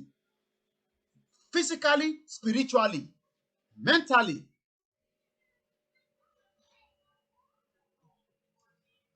So, but one thing is, people think that it's not going to happen. You can see now, kidnappers. But the question is, where is the Àmọ̀tẹ́kùn? We don't have any Àmọ̀tẹ́kùn. Momentum pay. But I will know ní dárúkọ wọn. Ẹgbọ́n sókè bàbá wa. Ẹ káàbọ̀ sórí ètò bàbá. Àwa ni bàbá mi. Ó ti pẹ́ tí gbogbo ètò lẹ́yìn iṣẹ́ ń bẹ̀ yẹn àti àwọn ará Germany, ará Amẹ́ríkà. Bẹ́ẹ̀ni. Láti ń pariwo yìí ní wẹ́rẹ́. Yorùbá, àwọn àgbà wa nílẹ̀ Yorùbá náà ló sọ pé ó ń bọ̀. Àwọn làádẹ́ẹ̀dẹ́. Bẹ́ẹ̀ni. Nílùú òyìnbó tá a wà iná àwọn náà lówó tí wọ́n tán máa ń sọ pé attack is actually even the best defense. Àwọn pípù wọ̀nyí ń sìn odindi ìhó Sultan of Sokoto. Bẹ́ẹ̀ni. Lòun náà ṣẹ̀ṣẹ̀ ń pariwo síta ìtura. Ṣùgbọ́n àwa gan nílẹ̀ Yorùbá ti mọ̀ pé àwọn kìíní yìí ti ń dáná sun wọ́n gan tipẹ́tipẹ́ ní North we know. But a ò kà sí. Ó ń sìn Bàbá Obadaya, a whole ex-deputy governor of Nigeria Central Bank. Bàbá yẹn ké síta. Tàwọn ní kò mọ tó ń sọ ni. Ó ní tójú àwọn rí ní Katsina yìí pẹ̀lú gbogbo àwọn oníjàǹdùkú táwọn ń gbá mú tí wọ́n yí padà táwọn ń fún àwọn ní information pé wọ́n ti ń kóra wọn lọ sí bá wa ní West, wọ́n ti ń já wọn nù gbò. Tẹ́lẹ̀ tírélà ni wọ́n ń lò tán fi ń kó wọn wá. Ìbéèrè tèmi náà ní pé bá ṣe ń dá wọn dúró pẹ̀lú tírélà tí wọ́n ń kó àwọn ọmọ wọ̀nyí jáde. At the end of the day, àmọ́ bí tí wọ́n ń kó wọn tán ń hand off. Tán bá tún máa wá hand off ọwọ́ àwọn ọlọ́pàá Fúlàní náà ni wọ́n hand off. Àwọn ìyá dẹ̀ wọ́n á tún dà wọ́n sí gbogbo secret mission tán torí ẹ̀ wá sílẹ̀ Yorùbá. Ìyẹn bẹ́ẹ̀. Ẹnu ijọ́ mẹ́ta náà, wọ́n tẹ̀ tuntun wá change dynamics wọn. Wọ́n tẹ̀ wá lo tírélà mọ́. Wọ́n tún wá lo luxurious buses. Bẹ́ẹ̀ni. Táwọn èèyàn bá tún wá rí wọn pé ẹ̀yin fẹ́ pọ̀ rí ìfẹ́ nílẹ̀ wa wọn náà wọn wá aṣọ lídé ni àwọn ń ṣe tó káàkiri ló bá parí. Gẹ́gẹ́ bí ọ̀rọ̀ tí arákùnrin kan tó sọ̀rọ̀ pẹ̀yìn sọ pé bóyá káyé ọwọ́ ká máa bú àwọn bàbá aláyé wọ̀nyí tààràtà. Àwọn náà ti wá rí ní ó ń ṣẹlẹ̀ kòrókòrò sí kan nù wọn. Ọ̀dọ̀ ọba rírú ànàkì ojú tí wọ́n lọ tú tí wọ́n ṣe lábàjá tá ń ṣe gbogbo ẹ̀. Ohun tó wù kò jẹ́ ìṣòro ọba tá à ń sọ yìí náà. Àwọn tó instigate ẹ̀ náà lọ́rọ̀ EndSARS, the way they kill those youth unnecessarily, wickedly, ló lè fi gbogbo tó lọ end of the day. So nítorí náà ń ṣẹlẹ̀ yìí, ó ṣe jẹ́ nǹkan ìtìjú láàbọ̀. Inú wọn ń dùn ní apá ibi táwọn Fúlàní yẹn ti wá pé wọ́n ń fọwọ́ Yorùbá ń fọwọ́ ara wọn fa wàhálà pẹ̀lú ara wọn. Ṣùgbọ́n gbogbo àwọn ọba wọ̀nyí lẹ́nu ijọ́ mẹ́ta ẹ̀ la rí pé wọ́n ní wọ́n lọ ṣe mítìnì pẹ̀lú àwọn ọba aláyé ẹgbẹ́ wọn nílẹ̀ Haúsá. Àbọ̀ ẹ̀rí o, àbọ̀ ẹ̀mí, àbọ̀ mítìnì ọ̀rẹ́. Náà Ọlọ́run má jẹ́ kárí kò ṣe dáadáa. Ṣé tí àwọn ọmọ Yorùbá wá ń dúró dè níjọ́ tán bá lọ gbérú Aláàfin Ọ̀yọ́ tá a gbọ́ pé wọ́n pa? Àbí wọ́n lọ dènà irú Ọọ̀ni ìrìṣà lójú ọ̀nà wọn pa? Because ẹni ọba tán náà pa ẹ̀ báyìí, first class Yorùbá ọba náà. First class ni, the first class ọba. Now, ṣùgbọ́n ṣé àwọn ọmọ Yorùbá wá ń dúró dègbà tó máa ṣẹlẹ̀ sí bí irú àwọn Àwùjalẹ̀, Àbáláké, Àbọ̀ Ọ̀ni, àbí Aláàfin Ọ̀yọ́ fúnra ẹ̀? Nǹkan tí ariwo tí ru yín àtàwọn míì tí ẹjọ́ ń ṣerú àwọn ètò tá à ń dá sí tá à ń pa fún wọn nìyẹn. Ntí ò dẹ̀ tún wá yé wọn nítorí àwọn òpònú kan máa ń sọ̀rọ̀. Mo fẹ́ fàsìkò yìí sọ fáwọn òpònú ẹ̀ tán máa ń sọ pé kí gbogbo orú ẹ̀yin tẹ́ ní show yìí, Dara show yourself and few other people, AY and others, pé ẹ̀yin náà máa bọ̀ nílé. torí wọn bá pé ni láti jọ́tà láyé ti dáyé ni ó ti jẹ́ pé àwọn kan náà wà ní ẹ̀yìn òdì tán máa ṣe alamí tán dẹ̀ máa ṣe ògbufọ̀ fún àwọn tó wà nílé pé àwọn ẹni bí tó ń bọ̀ báyìí o gbogbo wa ò lè wà nínú ilé kákóríjọ kan náà sínú orílẹ̀-èdè ilẹ̀ Yorùbá bẹ́ẹ̀ bí tí wọ́n ti wá ká gbogbo wa mọ́lé so kíyẹn jẹ́ ti àwọn òpònú tó máa ń sọ orí èdè yẹn wípé káwọn kan máa bọ̀ nílé ìgbà tí South Africa ń jàjàgbara tí wọ́n ṣe bí ọ̀pọ̀lọpọ̀ wọn nítorí wá di pé Mandela achieve góòlù ẹ̀kú tó kù yìí ṣé gbogbo wọn yìí náà ni wọ́n sá kúrò ní wọ́n náà bẹ́ wọn pé tí wọ́n fẹ́ wá ń ti ipò ẹ̀yìn òbí máa ṣe ìjàgbara wọn yẹn tí wọ́n fi ń ṣe lọ. Now arábìnrin kan náà on your program and few other programs wọ́n ní ẹnìkan sẹ́ríkì kan ní Ọ̀yọ́ Aláàfin ó gbalẹ̀ wọ́n tún threaten ẹ̀ wọ́n destroy gbogbo òkú ẹ̀ kí lọ́ba Aláàfin Adéyẹmí ṣe. Àsìkò tẹ́lú ẹni ẹ fi ń bẹ irú ẹ̀yìn lórí ètò yà àtàwọn ọmọ ètò bẹ́ẹ̀. Àwọn balẹ̀ kó dá sí. Àwọn lẹ̀ kó dá sí. Ká máa wojú fírú ọba Adéyẹmí náà fẹ́ pa àtúwítọ́ wọn fi wọ́n jẹ sẹ́ríkì. Nílẹ̀ Yorùbá ní gbogbo àgbáyé wọ́n á sọ pé ọba méjì ò kórè ìtẹ́pọ̀. Ìlúkìlú nílẹ̀ Yorùbá tí sẹ́ríkì kan bá ti ń jẹ ìtumọ̀ ẹ̀ ní pé ọba méjì ti wà nínú ìlú yẹn. Ìtumọ̀ ẹ̀ tí rònú àwọn tó jẹ́ àgbàlagbà wa tí ò bá sí iye koro níbi bóyá wọn ń gbowó wọn tó wù kán máa gbà iye tó wù kó pin. Nígbà tí ọba kan bá ọba àjẹ́ ilẹ̀ Yorùbá tó kéré ìbá àjẹ́ ìlú tó tóbi. Nígbà tí ọba kan bá wà ní ìlú yẹn tí Haúsá Fúlàní kan náà tún lòun jẹ sẹ́ríkì níbẹ̀ ọba méjì ti wà nìyẹn bọ́ndẹ̀ ṣe máa bẹ̀rẹ̀ díẹ̀. Rúgà ni wọ́n kọ́kọ́ fi bẹ̀rẹ̀ tẹ́lẹ̀ all the south western governor wọ́n sọ pé kò sí tó jẹ́ rúgà kankan. Nǹkan méjì ni wọ́n ní láti àwọn tó bá wù tí wọ́n pera wọn lólóṣèlú àbí àwọn ọba aláyé tàpé ní nǹkan méjì báyìí tó kọ ìkọ́kọ́ jẹ́ the first two steps tí wọ́n ní láti take ní west àti nílùú yẹn ibò títí mọ́ Sultan of Sokoto tá à ń sọ tó bá jẹ́ pé lóòótọ́ o ní Sultan of Sokoto náà ń sọ pé nítorí ẹ̀jẹ̀ ń ṣe ẹ̀yìn ilẹ̀ Yorùbá ìdí tí òun ní kingdom tó wà nǹkan méjì kánkọ́kọ́ ṣe ní ìlú Nàìjíríà yìí kó di èèwọ̀ pé kí àwọn kan pera wọn ní herdsmen tó máa dẹran káàkiri. Amẹ́ríkà ni ẹni tó ń rèsì bífù jù wọ́n máa kó màálù káàkiri lójú títì. UK tí ọ̀pọ̀lọpọ̀ wá wà yìí ẹlòmíì ò tí ẹ̀ rí màálù àtùgbà tó bá lọ sọ́jà tó lọ ra ẹran tó fẹ́ jẹ. Ní 21st century tí wọ́n pe ìlú kan pé is the most populous black nation in the world. Kí àwọn òpònú kan sì máa da ẹran kiri inú ìgboro. Káwọn òpònú kan náà sọ bẹ́ẹ̀ pé it's a shame Professor Yemi Osinbajo. You are not an ordinary professor. For goodness sake, you call yourself a professor of law. Professor of law, then. And you had the opportunity to call yourself the vice president to the country. And you, as an educated person, married to the line of Babawa, Ọbáfẹ́mi Awólọ́wọ̀, kí irú òyìn má tiẹ̀ ti lè lu ọpọlọ ẹ̀ láti sọ pé ẹdúró náà lára constitution wa àtòfin wa lùi ẹ jẹ́ ká tiẹ̀ kọ́kọ́ ìrèsì pé ká máa da ẹran káàkiri ìgboro.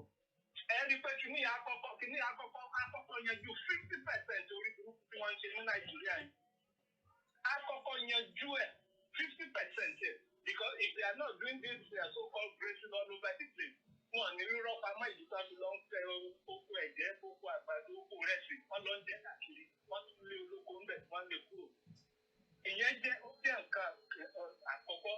Number 2, to ban whoever you are insofar as you are not in the security services of the country. A ò gbọdọ̀ rí ìbọn lọ́wọ́ ẹ̀ mọ́ in life in that country. Yorùbá ò lè máa gbé bàkìrì openly. Igbo ò lè máa gbé bàkìrì openly.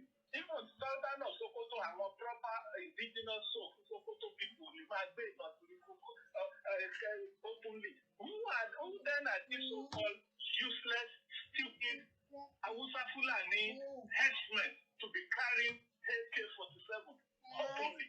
Adela ní ọmọ Yorùbá tó pèrè náà ní pastor redeem tó pèrè ní professor of law. What does it take for people to have that sense?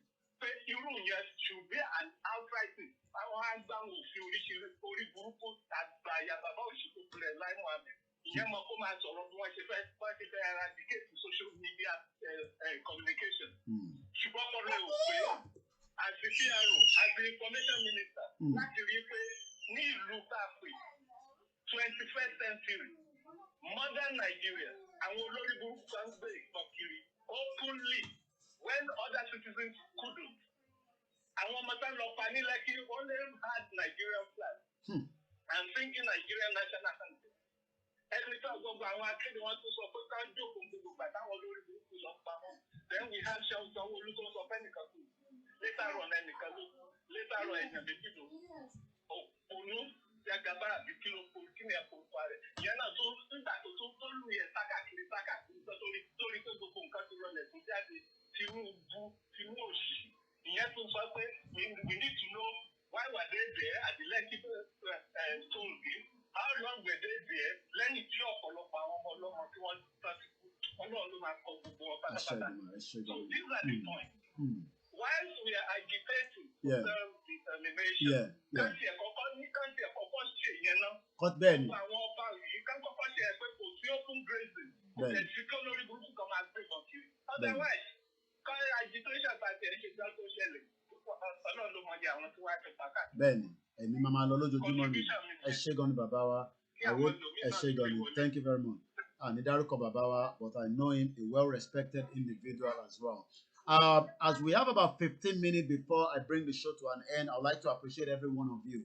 Look, Bíbá Bàbá ṣe sọ, some of the things that can be done quickly now, they should stop the open grazing. Wọ́n gbọ́dọ̀ máa kó màálù káàkiri nílẹ̀ káàárọ̀ òjíire. If they can put a full stop to that, we will be able to save lives as quickly as possible. If not, we will end up seeing more killings, more kidnappings. So who is happy for us to be coming here every day and be saying that, oh, what if Panyoko? You think we are happy for that? No. But now, the wife, the same Ondo, Ondo State is where this problem is coming from. Is there something in Ondo State that will trigger the fight? Let's go straight to my, I guess we have a caller from Ondo State, and let me see if I can get that person back as well. Once again, a very good afternoon to you, as we're just about 15 minutes away before the end of the broadcast today. Welcome again. Nigeria at the verge of breakup. We have a caller. Let's go straight to that caller. Hello. Ètò nìyẹn. Ẹ káàbọ̀. Ẹ pẹ̀lẹ́ sà. Àwa nìyẹn. Ọlọ́run adó ti gbogbo wa ọmọ ìyá mi. Àṣẹ Èdùmàrè. Ṣé rí 3 weeks ago tí mo kọ́ fẹ́ sọ léètò yìí ni pé kíkọ́ tí ń ṣẹlẹ̀ ilẹ̀ Yorùbá. Ìyá ló máa kọ́ ọmọ tí ò gbọ́n, ìyá ló máa kọ́ lẹ́gbàá. Bẹ́ẹ̀ gbọ́ mi sà. Àgbọ́yé. 3 weeks ago between God and man, mo pe kábíyèsí tó next sí lókèdè ọba Ifọ̀ ẹ̀. That area is my local government. Okay. In Ondo State. Okay. Mo sọ fún ọ pé ewu ti wà ní sọ̀rọ̀ǹdì. Lágbègbè yín o, ẹ tó bá gbọ́ mi ní owó kó máa kú. Ọba yẹn ní kí máa wọ́ọ́lù láwọn máa wà kọjá. Àríkọ́ tó ṣẹlẹ̀ lánàá. Èní náà, wọ́n tún kidnap ìyàwó chief of staff governor Ondo State. Ṣé pé ó ti dojú ẹ̀ báyìí? Ó ti dojú ẹ̀. Tẹ́ ẹ pariwo lókè lọ́rùn, wọ́n rò pé ọ̀tá yìí ya wèrè. Wọ́n mọ̀ pé ọjọ́ ọ̀la lẹ ti rí o. Nǹkan tó máa ṣẹlẹ̀ ní the next 20 years ní Yorùbá lẹ ti ilẹ̀ sọ léde. Ta ló yẹ kó gbé ìgbésẹ̀ yìí? Ṣé bá àwọn ọba náà ni? Ó ti ń ṣẹlẹ̀ sí wọn báyìí kọ́ lọ́ọ̀ lẹ́gbẹ̀ẹ́ kókó wa yọ. A máa jàjà ẹjọ́. Àwọn èèyàn mi ti send petition. A máa forward ẹ̀ sí láìpẹ́. Ká gbá omi. That is my own concern. Gbogbo wọn bá lọ pa ọ̀ní kó pa ọ̀ní kò sí ìdókọ̀ mi o. Kápá Yorùbá ni mo wà máa ìdí nítorí pé àwọn gbọ́gbọ́gbọ́ wọn ò ní dé sọ̀rọ̀ tó ṣẹlẹ̀ ilẹ̀ Yorùbá. Wọ́n ti ní kẹ́yìn sọ pé kọ́ pa ọba o. Ẹ̀fọ́ ọba sílẹ̀ o. Ìgbàgbọ́ bá fara ilẹ̀ ní tó bá dáàbò kí ni iṣẹ́ ọba? Ọba láti máa ọba. Ta ló lè yọ queen jọ́dọ̀ láyé ti dáyé tí queen ti wà bẹ̀yẹn queen kan ló lè yọ queen tó lórí. Wọ́n yọ tì. Ẹ̀mọye prime minister tó ti wá tó ti lọ. Ìyá yẹn ṣì wà níbẹ̀. Bẹ́ẹ̀ni. Bẹ́ẹ̀ni, bọ́ọ̀tì ọba tí ó bá ti gbàbọ̀dè, ọba tó bá ti bára ìwọ́lẹ̀ fọ́ọ̀rọ̀ politician tí wọ́n ní rí sí. Ọba tí COVID-19 wà nínú ilé wọn. What are you talking about? Ọba Táràdú ò rí nǹkan kan jẹ. Táràdú ò rí nǹkan kan jẹ. Ọba tó kówó sínú pósí. Ṣé ọba nìyẹn? Ní 21st century. Ọ̀tún tó mi. Ṣé àwọn èèyàn jẹ́ gbogbo aráàlú ní àgbékára wọn nìkan? Ọ̀run máa wó. Kì í ṣe ẹja nìkan, but àwọn lẹ́yìn tí wọ́n nìkan ló ń dun. So why you are not there for me now, I will not be there for you. I am there for the Yoruba, general Yoruba, Odua nation. But we come back about lórí tó jíjà tó dìde tó fọwọ́ pé yes. Ìyá yìí tó ní ká kúrò lórí ká kúrò lọ́dà Nàìjíríà. Sátó dẹ̀ dá nìkan jẹ tó kó jẹ sílé débi tó lọ dí àkàrà fáwọn ará ìlú kọ́ máa pẹ̀lú pure water tí ọba gidi nìyẹn. Ẹ ṣé gan bàbá wa torí àsìkò. Mo dúpẹ́ lọ́wọ́ gbogbo ẹ̀yin ọmọ káàárọ̀ òjíire tí ẹ wà ní Benin Republic, ẹ̀yin tẹ́ wà ní Côte d'Ivoire, ibikíbi tí gbogbo wa bá wà tí a ti ń ṣe ọrọ̀ ajé, ẹ jẹ́ ká máa gbáradì, ẹ jẹ́ ká máa fi pé àdúrà nìkọ́kọ́ ni a máa fi gbára wa kúrò nílẹ̀ káàárọ̀ òjíire. Tá a bá ń fi àdúrà fi sọ́kàn, ẹ jẹ́ ká tún máa rántí pé ìjọ́ kan máa wá kí wàhálà kan bá bẹ́ sílẹ̀, ǹjẹ́ a ti prepare, ǹjẹ́ a ti múra. Tó bá tẹ̀ mọ̀ pé wọ́n ò lè lọ́lé torí pé kò ń ṣe gbogbo ara máa lọ́lé tí wàhálà bá bẹ́ sílẹ̀. Ǹjẹ́ ìwọ gan ṣètò díẹ̀díẹ̀ bó jẹ́ pé ká máa pín flyer ni ká máa fi sọ fún àwọn ìyá wa pé wàhálà ń bẹ, ewu ti dé, ọba màlọ́pa yìí kò máa ń ṣe ọba yẹ̀yẹ́, first class ọba la máa ń sọ yìí. Àwa ń sọ tiwa nígbà tá a bá jókòó síbi ìbàdí tá à ń sọ̀rọ̀, ẹ má sọ pé ẹnu wa ń rùn. Nítorí pé tẹ bá lọ wo fídíò tí mo ṣe ní less than the same day láàárọ̀, mo fi ń yé yín pé sẹ́ nígbà tí ìlú ìbá ń sọ pé ta ló sọ ológbò nù, we are talking about ológbò. Wọ́n wá ń béèrè lọ́wọ́ aráàlú pé ẹni tó bá sọ ológbò nù tó jẹ́ pé ológbò ẹ̀ ò mọbi tó wà, ìwọ kàn sí wa, àwa ti bẹ́ẹ̀ rí ológbò. Èmi wá ń sọ nígbà tí mò ń ṣe broadcast yẹn lánàá pé àwọn èèyàn wà tó ń kidnap, àwọn èèyàn wà tí kò ní kankan, àmọ́ Nàìjíríà kò máa clear nípa aráàlú. Ẹ jẹ́ kí n fi fídíò yẹn wọ̀nyí lẹ́ẹ̀kan sí.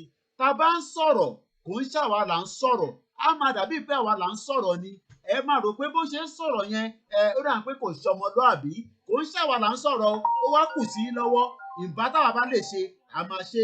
Ẹ jẹ́ ká sáré gbé kọ́ọ̀lù yìí kó tó di pé màá fi fọ́nrán yẹn màá fi wọ̀nyí. Ẹ̀lú ẹ káàbọ̀ bàbá wa Gbénga.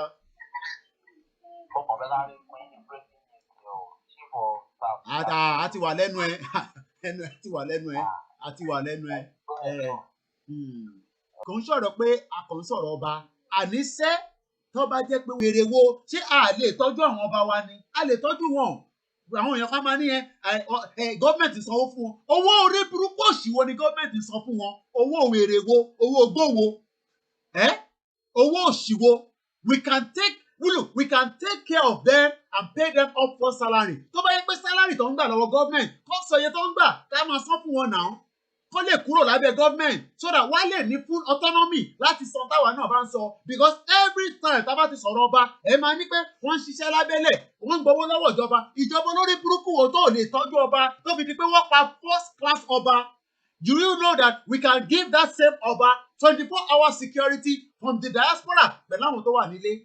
If we are given the opportunity, we can give that same ọba tí wọ́n pa lánàá, we can protect him. We have so many security firms that tó jẹ́ ọmọ Yorùbá both outside the country, ní America, ní UK, ní Germany. Àwa máa ṣiṣẹ́ pẹ̀lú àwọn tó wà nílé, àwa máa protect gbogbo àwọn ọba wa, a dẹ̀ máa san salary fún wọn. Salary olórí burúkú òṣìwò ló ń gbà lọ́wọ́ ìjọba tí wọ́n fi sọ̀tọ̀. Salary wo ló ń gbà? Torí pé ẹni pé stop talking to the ọba, stop pointing fingers at the ọba because they are under the government. Which government? We don't have a government. Nigeria is a scam. And our ọba should know that Nigeria is a scam. So why are they waiting to continue to be under the same Fulani man? But you don't want us to say that. But not on this show. Show me, wọ́n lè máa gbà. But lórí show yìí, anything I say here, if it's not pleased, let the British government write Koikimedia officially. Wọ́n wá sọ bí tó ti rí 1940 amalgamation tó so gbogbo wa papọ̀ tí wàhálà ìfi ń ṣẹlẹ̀ lójoojúmọ́. We can give this same ọba tọ́pà yìí, we can give the same ọba. Ẹ jẹ́ ká gbọ́ fídíò yìí. This video was done yesterday on my way to my mom's house, not knowing that later in the evening they will kill a first-class king. Let us hear the video. I'm going to mute my mic. you will see that a cat, ológbò, is well more respected than you in Nigeria that keep talking about one Nigeria. We can pay all our royal fathers. Mélòó gan ni wọ́n? Èló ló ń san fún wọn? Let them give us how much they are paying. We will start giving them the money and they back down from the Nigerian government. If that is the problem, tó bá jẹ́ pé lórí owó tó ń gbà lọ́wọ́ government ni, let them put a full stop today and ask us to start paying them every month. And we will give them full 24-hour security every blessed day. So what's the point? When a king was killed in a Yoruba land, I know what local government that is not functioning, local government that is not working, and they say our king is under the local government. Then let them come out and say, we don't want to be under this local government, we don't want to be under this government because the Yoruba people have decided to start paying us, and we will continue to contribute to them. Thank you very much. Femi Arotokunle. Do you know that that man has been Oshede láti Nigeria? Let me even see if I can get him. Let me see if I can call him. I hope he's available. This is somebody that has continuously gone to Nigeria to give adequate security. I prefer ọmọ Fulani. Let me call him. Arotokunle, I hope you're available to speak to me for a few minutes. Where's his number? Somebody like that will give that Kabiyesi 24-hour security. 24-hour security, Nimoso. Arotokunle, can you please call me? But any number, what I'm going to say. I think it's on this. 24-hour security. Femi Arotokunle, I'm a fún Kabiyesi ní gbogbo southwest of the country. I'm a sanwó fún òun. Tó wọn bá wá protect ọba, à gbé òun náà fúnra rẹ̀. Ẹ rò pé à ń ṣeré lórí bíbá ẹni. We keep telling you, there's a problem in the country. One man ní Kábíyèsí wà lábẹ́ local government. Local government tó lè protect Kábíyèsí. Tí local government bá lè protect Kábíyèsí, tó jẹ́ kó pa Kábíyèsí lánàá. Ṣé Kábíyèsí wá jẹ́gẹ́ bí ẹ tọ́kọ̀ máa pa bẹ́ẹ̀ yẹn? A máa ń gbọ́ pé ọba wàjà ni. Ó tún wá di pé a ti ń gbọ́ pé kidnapper ti ń pa ọba nílẹ̀ Yorùbá. Àwa jókòó sí bíbá, ẹ̀rọ pa ń ṣeré ni. Ibo la ti gbọ́ rí? Ibo la ti gbọ́ nínú ìtàn pé kidnapper nílẹ̀ Káàárọ̀ Oòjíire ó wá dẹni tó ń pa Kábíyèsí mọ́ wa lọ́wọ́. Ẹ wá ní ká dákẹ́, ẹni ká má sọ̀rọ̀. Èló gan ló ń gbà lọ́wọ́ federal government? Èló gan ló ń gbà lọ́wọ́ local government? How much are these obas collecting that we cannot pay them? How much are they collecting? Èló gan ló ń gbà? Kọ́tẹ̀ sọ iye tó ń gbà fún wa. Let them tell us how much they are collecting. Èló gan ló ń gbà? Èló láwọn Kábíyèsí ń gbà? Because every time ẹni kan fi Kábíyèsí sílẹ̀, ẹ fà wọ́n bá sílẹ̀. Let's go straight and speak to my security consultant, Femi Arotokunle. Ẹ káàbọ̀ sórí ètò. Àwa okay. Ẹ bá wa sọ sórí nǹkan tó wà nílẹ̀. Security challenge là ń sọ níbí báyìí. Kì í ṣọ̀rọ̀ eré. Security challenges in the Yoruba land. Ẹ̀yin ṣẹ̀dé ni ìtẹ̀bálẹ̀ sọ fún wa ní kẹ́ sọ. Ẹ jẹ́ ká gbọ́ lọ́wọ́ yín. Ẹ̀yin expert. Ṣé rí àgbáyé ò ní í da àgbáyé jẹ́? Aṣẹ́dùmarè. It's quite unfortunate wípé àwọn Yorùbá leaders wa wọn already àgbọ̀ òótọ́ ọ̀rọ̀. Báàdé sẹ́yìn náà mọ̀ nìkan tí mo mọ̀ ni. Mo ti bá Ààrẹ Ọ̀nà Kakanfò sọ̀rọ̀. Mo bá àwọn lọ́balọ́ba kọ̀ọ̀kan sọ̀rọ̀. Mo bá àwọn ìjòyè kọ̀ọ̀kan sọ̀rọ̀. Ṣùgbọ́n wọn already láti ṣe ilé tó yẹ ká mú ṣe. Even Àmọ̀tẹ́kùn tí wọ́n ń sọ̀rọ̀ èlé. Mo wà lára àwọn tó kọ proposal fún Àmọ̀tẹ́kùn tó fi bẹ̀rẹ̀ ní Ondo State.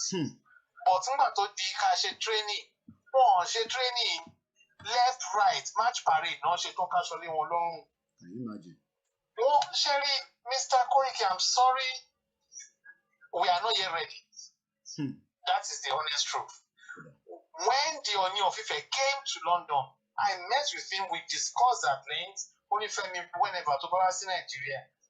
Mo lọ sí Nàìjíríà bí ẹ̀mélòó mi ò rí sójú. Eléyìí tí mo ṣe dé láti Nàìjíríà ṣe bí mo ṣe training fáwọn ọlọ́pàá lọ́fẹ̀ẹ́. I do things from my heart for my own people, but wọn ready. Nígbà tí bí ò bá ready fún wa, ibi tá tún pè nílùú wa tó ń bá tún ready ẹjọ́ kí ni ká tún ṣe again. A fẹ́ tó wọ́n ṣe pé kò ń wá ká tó. But àwọn tá a fẹ́ torí ẹ̀ tó gan wọn ready fún wa láti jẹ́ ká. Fáǹfà náà tí wọ́n mọ̀ á ti tó gbàgbé èlò lẹ ti ń lọ sí Nàìjíríà tẹ̀fẹ́ fún wọn ní gbogbo training yìí pẹ̀lú owó tẹ ti ná tí kò lóǹkà. Well, tí n bá wo passport stamps mi, màá ti lọ sí Nàìjíríà more than 20 times and I think I must have spent relatively more than 20 million naira. So táwọn èèyàn bá ń sọ pé ẹ fẹ́ jẹ́ kí Nàìjíríà dá sẹ́yìn náà fẹ́ ṣe tiyín ni kí Nàìjíríà dá níjọ́ náà lọ́hùn tẹ fi ń sọ pé ẹ fi ń lọ láti fún wọn ní training yìí nítorí pé training tẹ gbà nílùú òyìnbó ṣé ẹ ti ṣe firearm training nílùú yìí àbí ẹ ti ṣe. So tẹ bá wá lọ sílé tẹ ń fún wọn ní gbogbo training yìí kí ló ṣe tí wọ́n fẹ́ gbà láti fi sọ pé ọmọ káàárọ̀ òjíire tó ń lọ sóńdó state tí kò ń ṣe nǹkan lẹ lọ sóńdó tó ń ṣe mẹ́ta tó ń ṣe márùn-ún kí ló ṣẹlẹ̀ gangan. Ṣe rí nígbà tí Akérédolú wọ orí gọ́ọ̀mẹ̀ntì mo draw proposal 3 tiers of how to protect Ondo State and how to empower the youths. Mo draw proposal yẹn fún ní 2017 but níbi ilé ìpinnu draw as essay to security matters ló wà títí di bá ṣe ń sọ̀rọ̀ yìí wọn ò fi hàn gọ́vnọ̀ that is one. Ìgbà tí wọ́n tún ní wọ́n fẹ́ bẹ̀rẹ̀ títa Àmọ̀tẹ́kùn wọ́n tún pè mí àwọn fúnra wọn ló kúkú pè mí Fẹ́mi bá a mú sósósó proposal wa wọ́n tún fún wọn bóyá wọ́n á pè mí o bóyá àárọ̀ lánàá máa tó pè mí o wọ́n ò pè. Àgbọ́yé. Wọ́n ló pọ̀ jù nù wọn náà but they are not just ready for it they don't even know what security is even all about.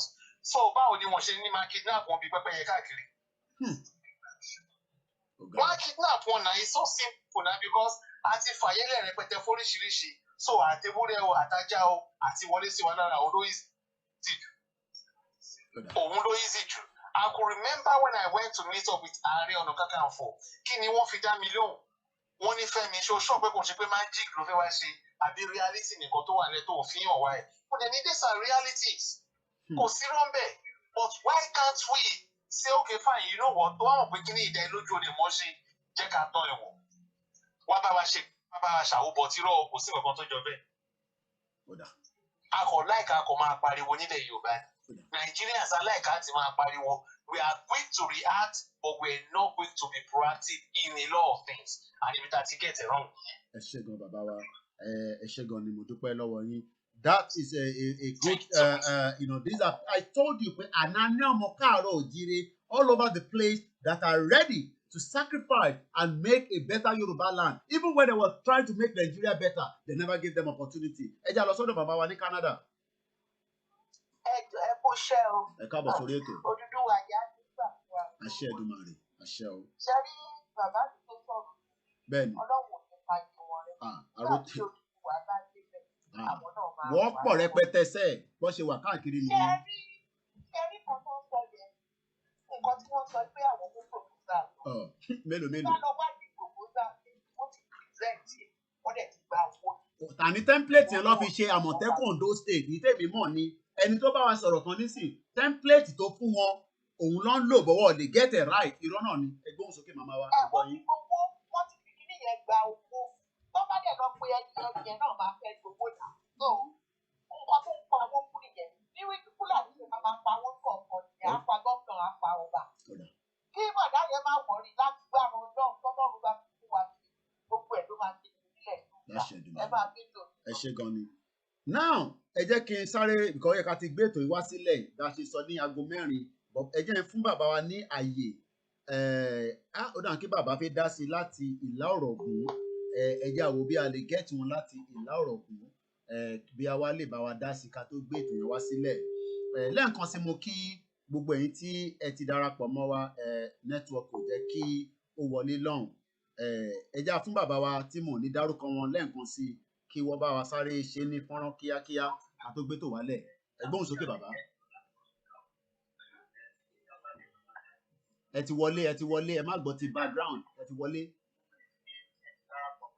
ẹ ti wọlé sẹ́ bàbá wa ẹ má tún gbọ́ ti background. Hello.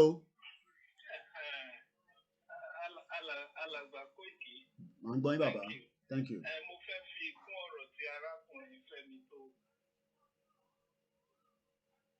Oh, yeah. Ní ẹnu ọjọ́ mẹ́ta ẹ̀, wọ́n rí ọmọ orílẹ̀-èdè Nàìjíríà tó jó nǹkan kan ní the brain behind ìlú wa wá rí jálajàla. Gbogbo tá ń bá nírònú, ẹ jẹ́ ká wo gbogbo àwọn olóṣèlú tí wọ́n ti kú tú ẹ̀, Gọ́vnà Ajímọ̀bí, this gentle senator from Ogun State. Kashamu. Lórí coronavirus yìí náà. Lórí pé kí dẹ̀ ni wọ́n ṣe òdiwọ̀n gbogbo wọn ò lè jáde ní Nàìjíríà láti wá fún treatment.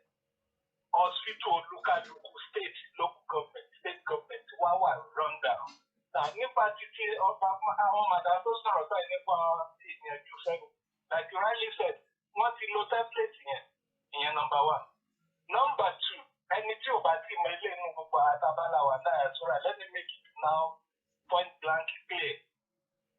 Ní Nàìjíríà, àti àwọn mẹ̀kúnnù àtàwọn ẹbí wa àtàwọn tó wà ìjọba, do you all know pé anytime tá a bá ń try láti make attempt láti establish nǹkan kankan, ìrònú wọn ò ju pé afẹ́wá bá wọn jẹ, afẹ́wá jẹ́nu owó, afẹ́wá jẹ kíní kan ní ìrònú wọn títí dé òkè. If not, kí lẹ́ni ẹlẹ́ni ṣe máa travel series of time tó máa fi proposal sílẹ̀, tó máa fún wọn template tí ẹ̀ẹ́dẹ̀ tí ẹ̀ lè lò torí pé kí ni nínú ìrònú wọn ìwà jẹgúdújẹrá, ìwà ojú kòkòrò, ìwà ẹgbẹ́ àwọn àtàjù lóyìnbó dé àtúnfẹ́ wá bá wọn jẹ nínú ọlá kan, ẹ̀mí burúkú tó wà lẹ́sẹ̀ lára púpọ̀ ní wọn ní Nàìjíríà ni. And this is from my own personal experience I'm talking about. I'm few of other friends mo rí pé wọ́n ti gbìyànjú láti lọ ṣe oríire ní Nàìjíríà. Mo gbọ́ náà pé arákùnrin kan náà ó tún try láti lọ tó ná owó ààrẹ. Maybe it's on your program or one of the other adjacent programs. Tó ná owó ààrẹ nípa communication system fún àwọn Nigerian police service. Tó fi jẹ́ pé wọ́n á lè máa just like bí àwọn 999 wá ṣe ń ṣiṣẹ́ sí. Tí wọ́n á lè máa mọ̀ to be pinpoint ibi tí ìṣẹ̀lẹ̀ burúkú bá ti ṣẹlẹ̀ àti bá ṣe. At the end of the day, they didn't use this guy who spent his money, traveled as well from the state, trained people, brought in various newly graduated Nigerians. Táwọn àwọn ọmọ wọ̀nyẹn náà ti ń dùn pé ibi táwọn ti máa tún bẹ̀rẹ̀ iṣẹ́ rẹ̀ láti mú kí ẹ̀dá. So, bottom line ibi tá à ń lọ, kólúkálukú pé kú tiẹ̀ sọ́tọ̀ọ̀tọ̀, káwúsá bá tiẹ̀ lọ, kí ni àfúrà bá ti wọn lọ, kí Yorùbá Odùduwà nation kan bá ti wọn lọ. Èyí máa padà sórí ọ̀rọ̀ lọ́balọ́ba. Lọ́balọ́ba èmi náà pé àbẹ̀ náà, and I know yourself àtàwọn mélòó gbọ́ wa, kò sẹ́ni tó fèrò pé ìmọ̀ òkété ilé wa, ewúrẹ́ tà ń sìn, káwọn olórí burúkú kankan sínú kó jáde wá máa gbogbo ẹ̀. Bẹ́ẹ̀ni. Àwọn tá a pè ní aládé olórí tó bá wù gbogbo wọn kán máa gbọ́ kán dẹ̀ mọṣẹ́ kán máa ṣe lé lórí. Thank you. Thank you. I was going to play a video of what I said in the afternoon prior to our king, a first-class king, was killed in the evening. Let us hear this video. And this video is not something that was just done. I said I did this video not knowing what would happen in Ondo State yesterday. Let's listen together. Can you see? They are looking for, if you find a cat, let me show you. Let me show you this. Can you see? Animal found. RSPC. Can you imagine? They've already found a cat. Description cat. It was found on the 23rd of October 2020. If you are the owner of the cat, you need to call this number 0300 1234 9999. The above described animal has been taken by the RSPCA. If this could be your animal and is now missing, please contact us. Can you imagine? And that is the reference number. Also, if you are interested in adopting an animal, those at home needs a lot of people we need to adopt. That is why we have so many agency, NGO. So the question now is, these are things that you guys do not understand. Look again, right? Missing animal is found. They are now telling anybody that has lost their animal. Do you know how many people is missing in Nigeria? Do you know how many people have got lost? Do you know how many people we don't know where they are? Because they've been kidnapped and nobody is looking for them. So this is what we are advising you, that a new nation will allow you to have all these benefits. I have just shown you a vehicle that has been given a ticket because the person parked on the wrong side of the street. She's not meant to park there. She knows, but she said there's no parking in your Konjobarara. This is how local government is meant to be making money. So let me come back here again before I go. Now, if you look at this, the reason why the local government, this money now is for the local government. It is not for the federal government. I mean, it's not for the, this money that this person, right, is going to be paying is going to the local government. Local government, lo ni owo yi, and it is going to be accounted for. And the reason why the person was given a ticket is because the person has parked a vehicle on an electric vehicle point, recharge point only, rather than look for another bay. But sometimes you cannot find a bay in your Konjoba. Problem here. So she's meant to take the car somewhere else. So this is what a lot of you at home don't understand, why we, the diaspora, are saying until we have a level playing ground field where everybody has the right, just the same way like the animal. Before I go again, because I haven't got time this morning, can you see that? The question is, how many of your family have got lost? Do you have a number? Do we have anybody looking for them? Do you know how many people are missing in Nigeria as we speak right now? Boko Haram is kidnapping people. Fulani people are killing you. Do you know how many people Fulani has killed? Do you know how many people? Did you hear that? So while I was saying this, if you consult me, so when I was saying that, do you know? I say, the same day, this video was yesterday, I was making a reference to where an animal got lost. It was found, kept in a place until Tobari and Tony, do you want to adopt another cat? Maybe you have one before, or you just want. But I was referencing back again and again and again. Say, do you know? Do you know? Not knowing that what I was saying was already in the process of where we will lose a first-class king. My name is Olayomi Koiki. The platform is Koiki Media, and this is the way I'll put a full stop to it today. Join me again tomorrow. I say thank you very much. Awa mama sotiwa, and we will not be quiet until we get a Yoruba nation. When I was saying yesterday, do you know? Do you know? I say in the process, in Kokonon trigger. Look, I could have gone there yesterday and walk away without doing that video. Nobody knew where I was. I could have gone away without doing that video. And now, maybe I would have been here saying, nobody watch the video. Reference more. So when I was doing the video, the Fulani were also planning, ready to kill one of our first-class kings. And on that note, it is up to you to believe us. It is up to you not to believe us. But we will not stop. We will continue. We will never be relent. We will never get tired. We will make sure that we continue to advise our people at home that the danger that we are talking about, Oma Konile, Oma Kalejo. And those of you that say, Nigeria, I hope that you don't go to Nigeria and the same thing will happen to you. We can end it peacefully. Nobody wants to fight, but we know that the Fulani are not interested in a peaceful way to break out of Nigeria. And that is of incasity. And tomorrow, and we will say, join me again tomorrow, where we will continue with Nigeria at the verge of breakup. Tomorrow will be part 179. Continue to support Koiki Media as she faces more DVDs. What? You can see me. Yeah, that's me, I know. But I've turned off my camera. So, yeah. Look, okay, look. It's ready. Yeah, go. Something nice. So, what am I trying to say here? I will say it again and again. Yeah, no, take that.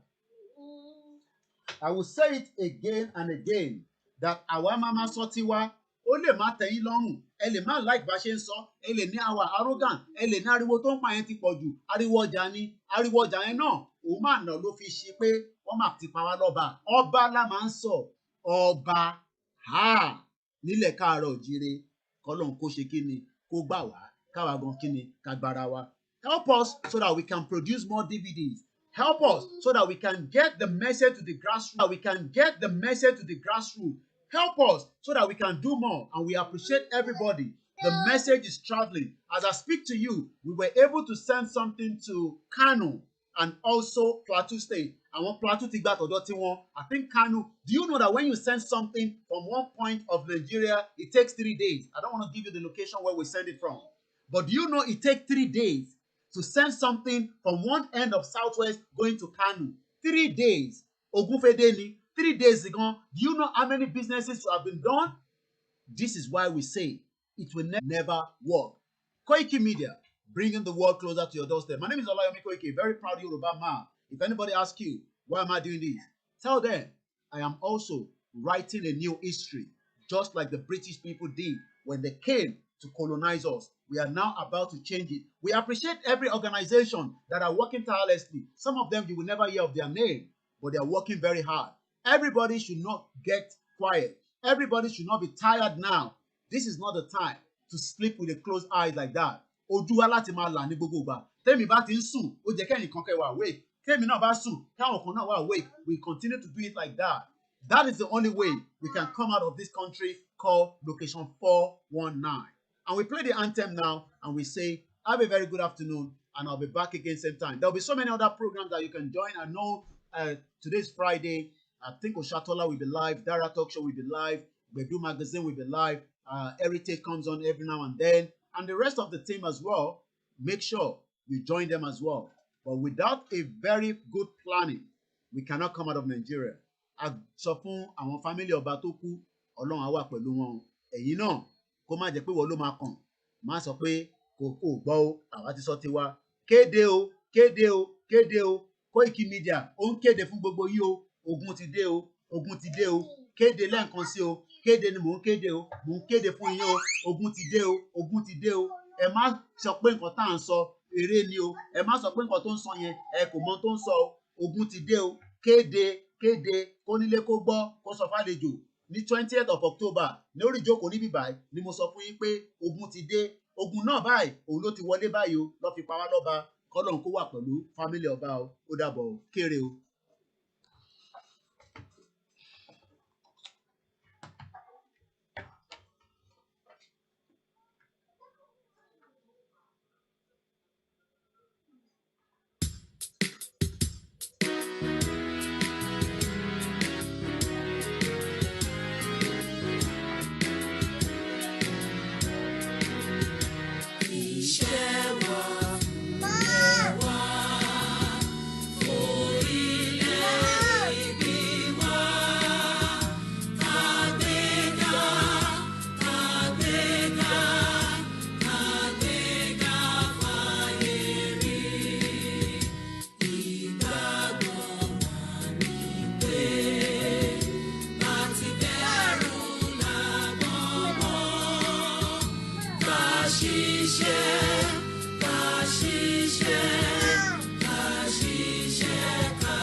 Yes, we do a lot of babysitting, and I can do more of that when we have a Yoruba nation. Right from this end to my brother there at the Lincoln. My sister in America, you know yourself. I always appreciate every one of you.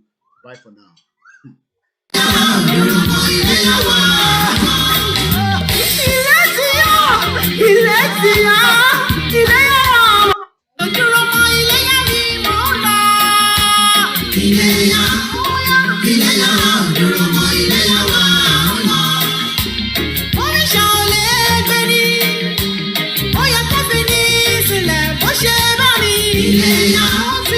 Iléyá,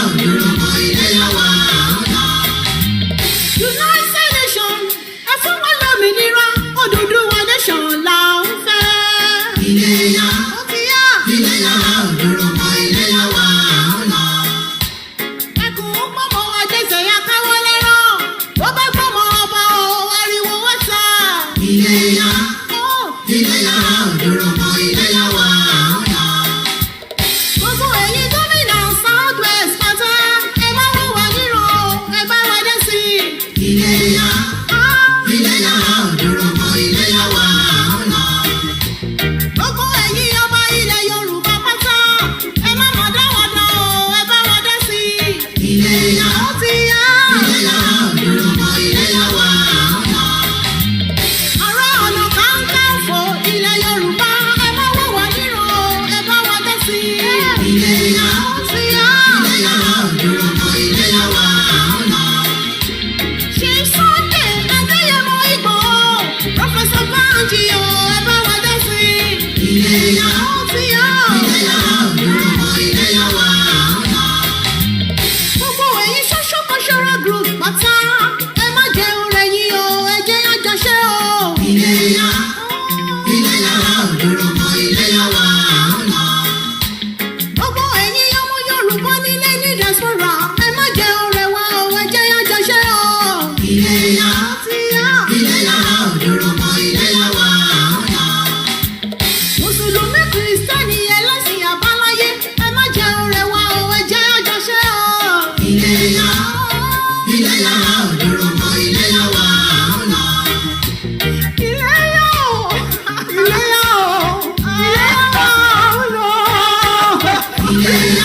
òdòròmọ iléyá wa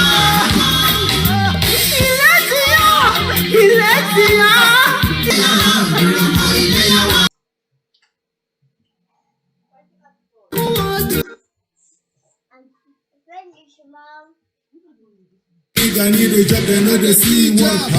They want to go to farm, FULANI attack. Don't give me any fucking reason why we no go.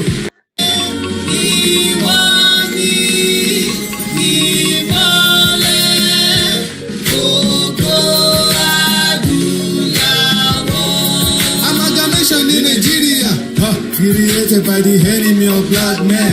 Yeah, where the black never civilize. Location 9, that is what it is. The country where the leader said the people's glory. They turn gay children to prostitute, and they turn boy children to terrorists. Now, terrorists on the takeover. Yoruba people say we know they do again. Say hold the true our nation, that is what we want now. Freedom, freedom, freedom, freedom, freedom. Motherfucker, come and free us. Freedom, freedom, freedom, freedom, freedom, freedom. Location 9 ìlú Boko Haram, ìlú àwọn hush politics.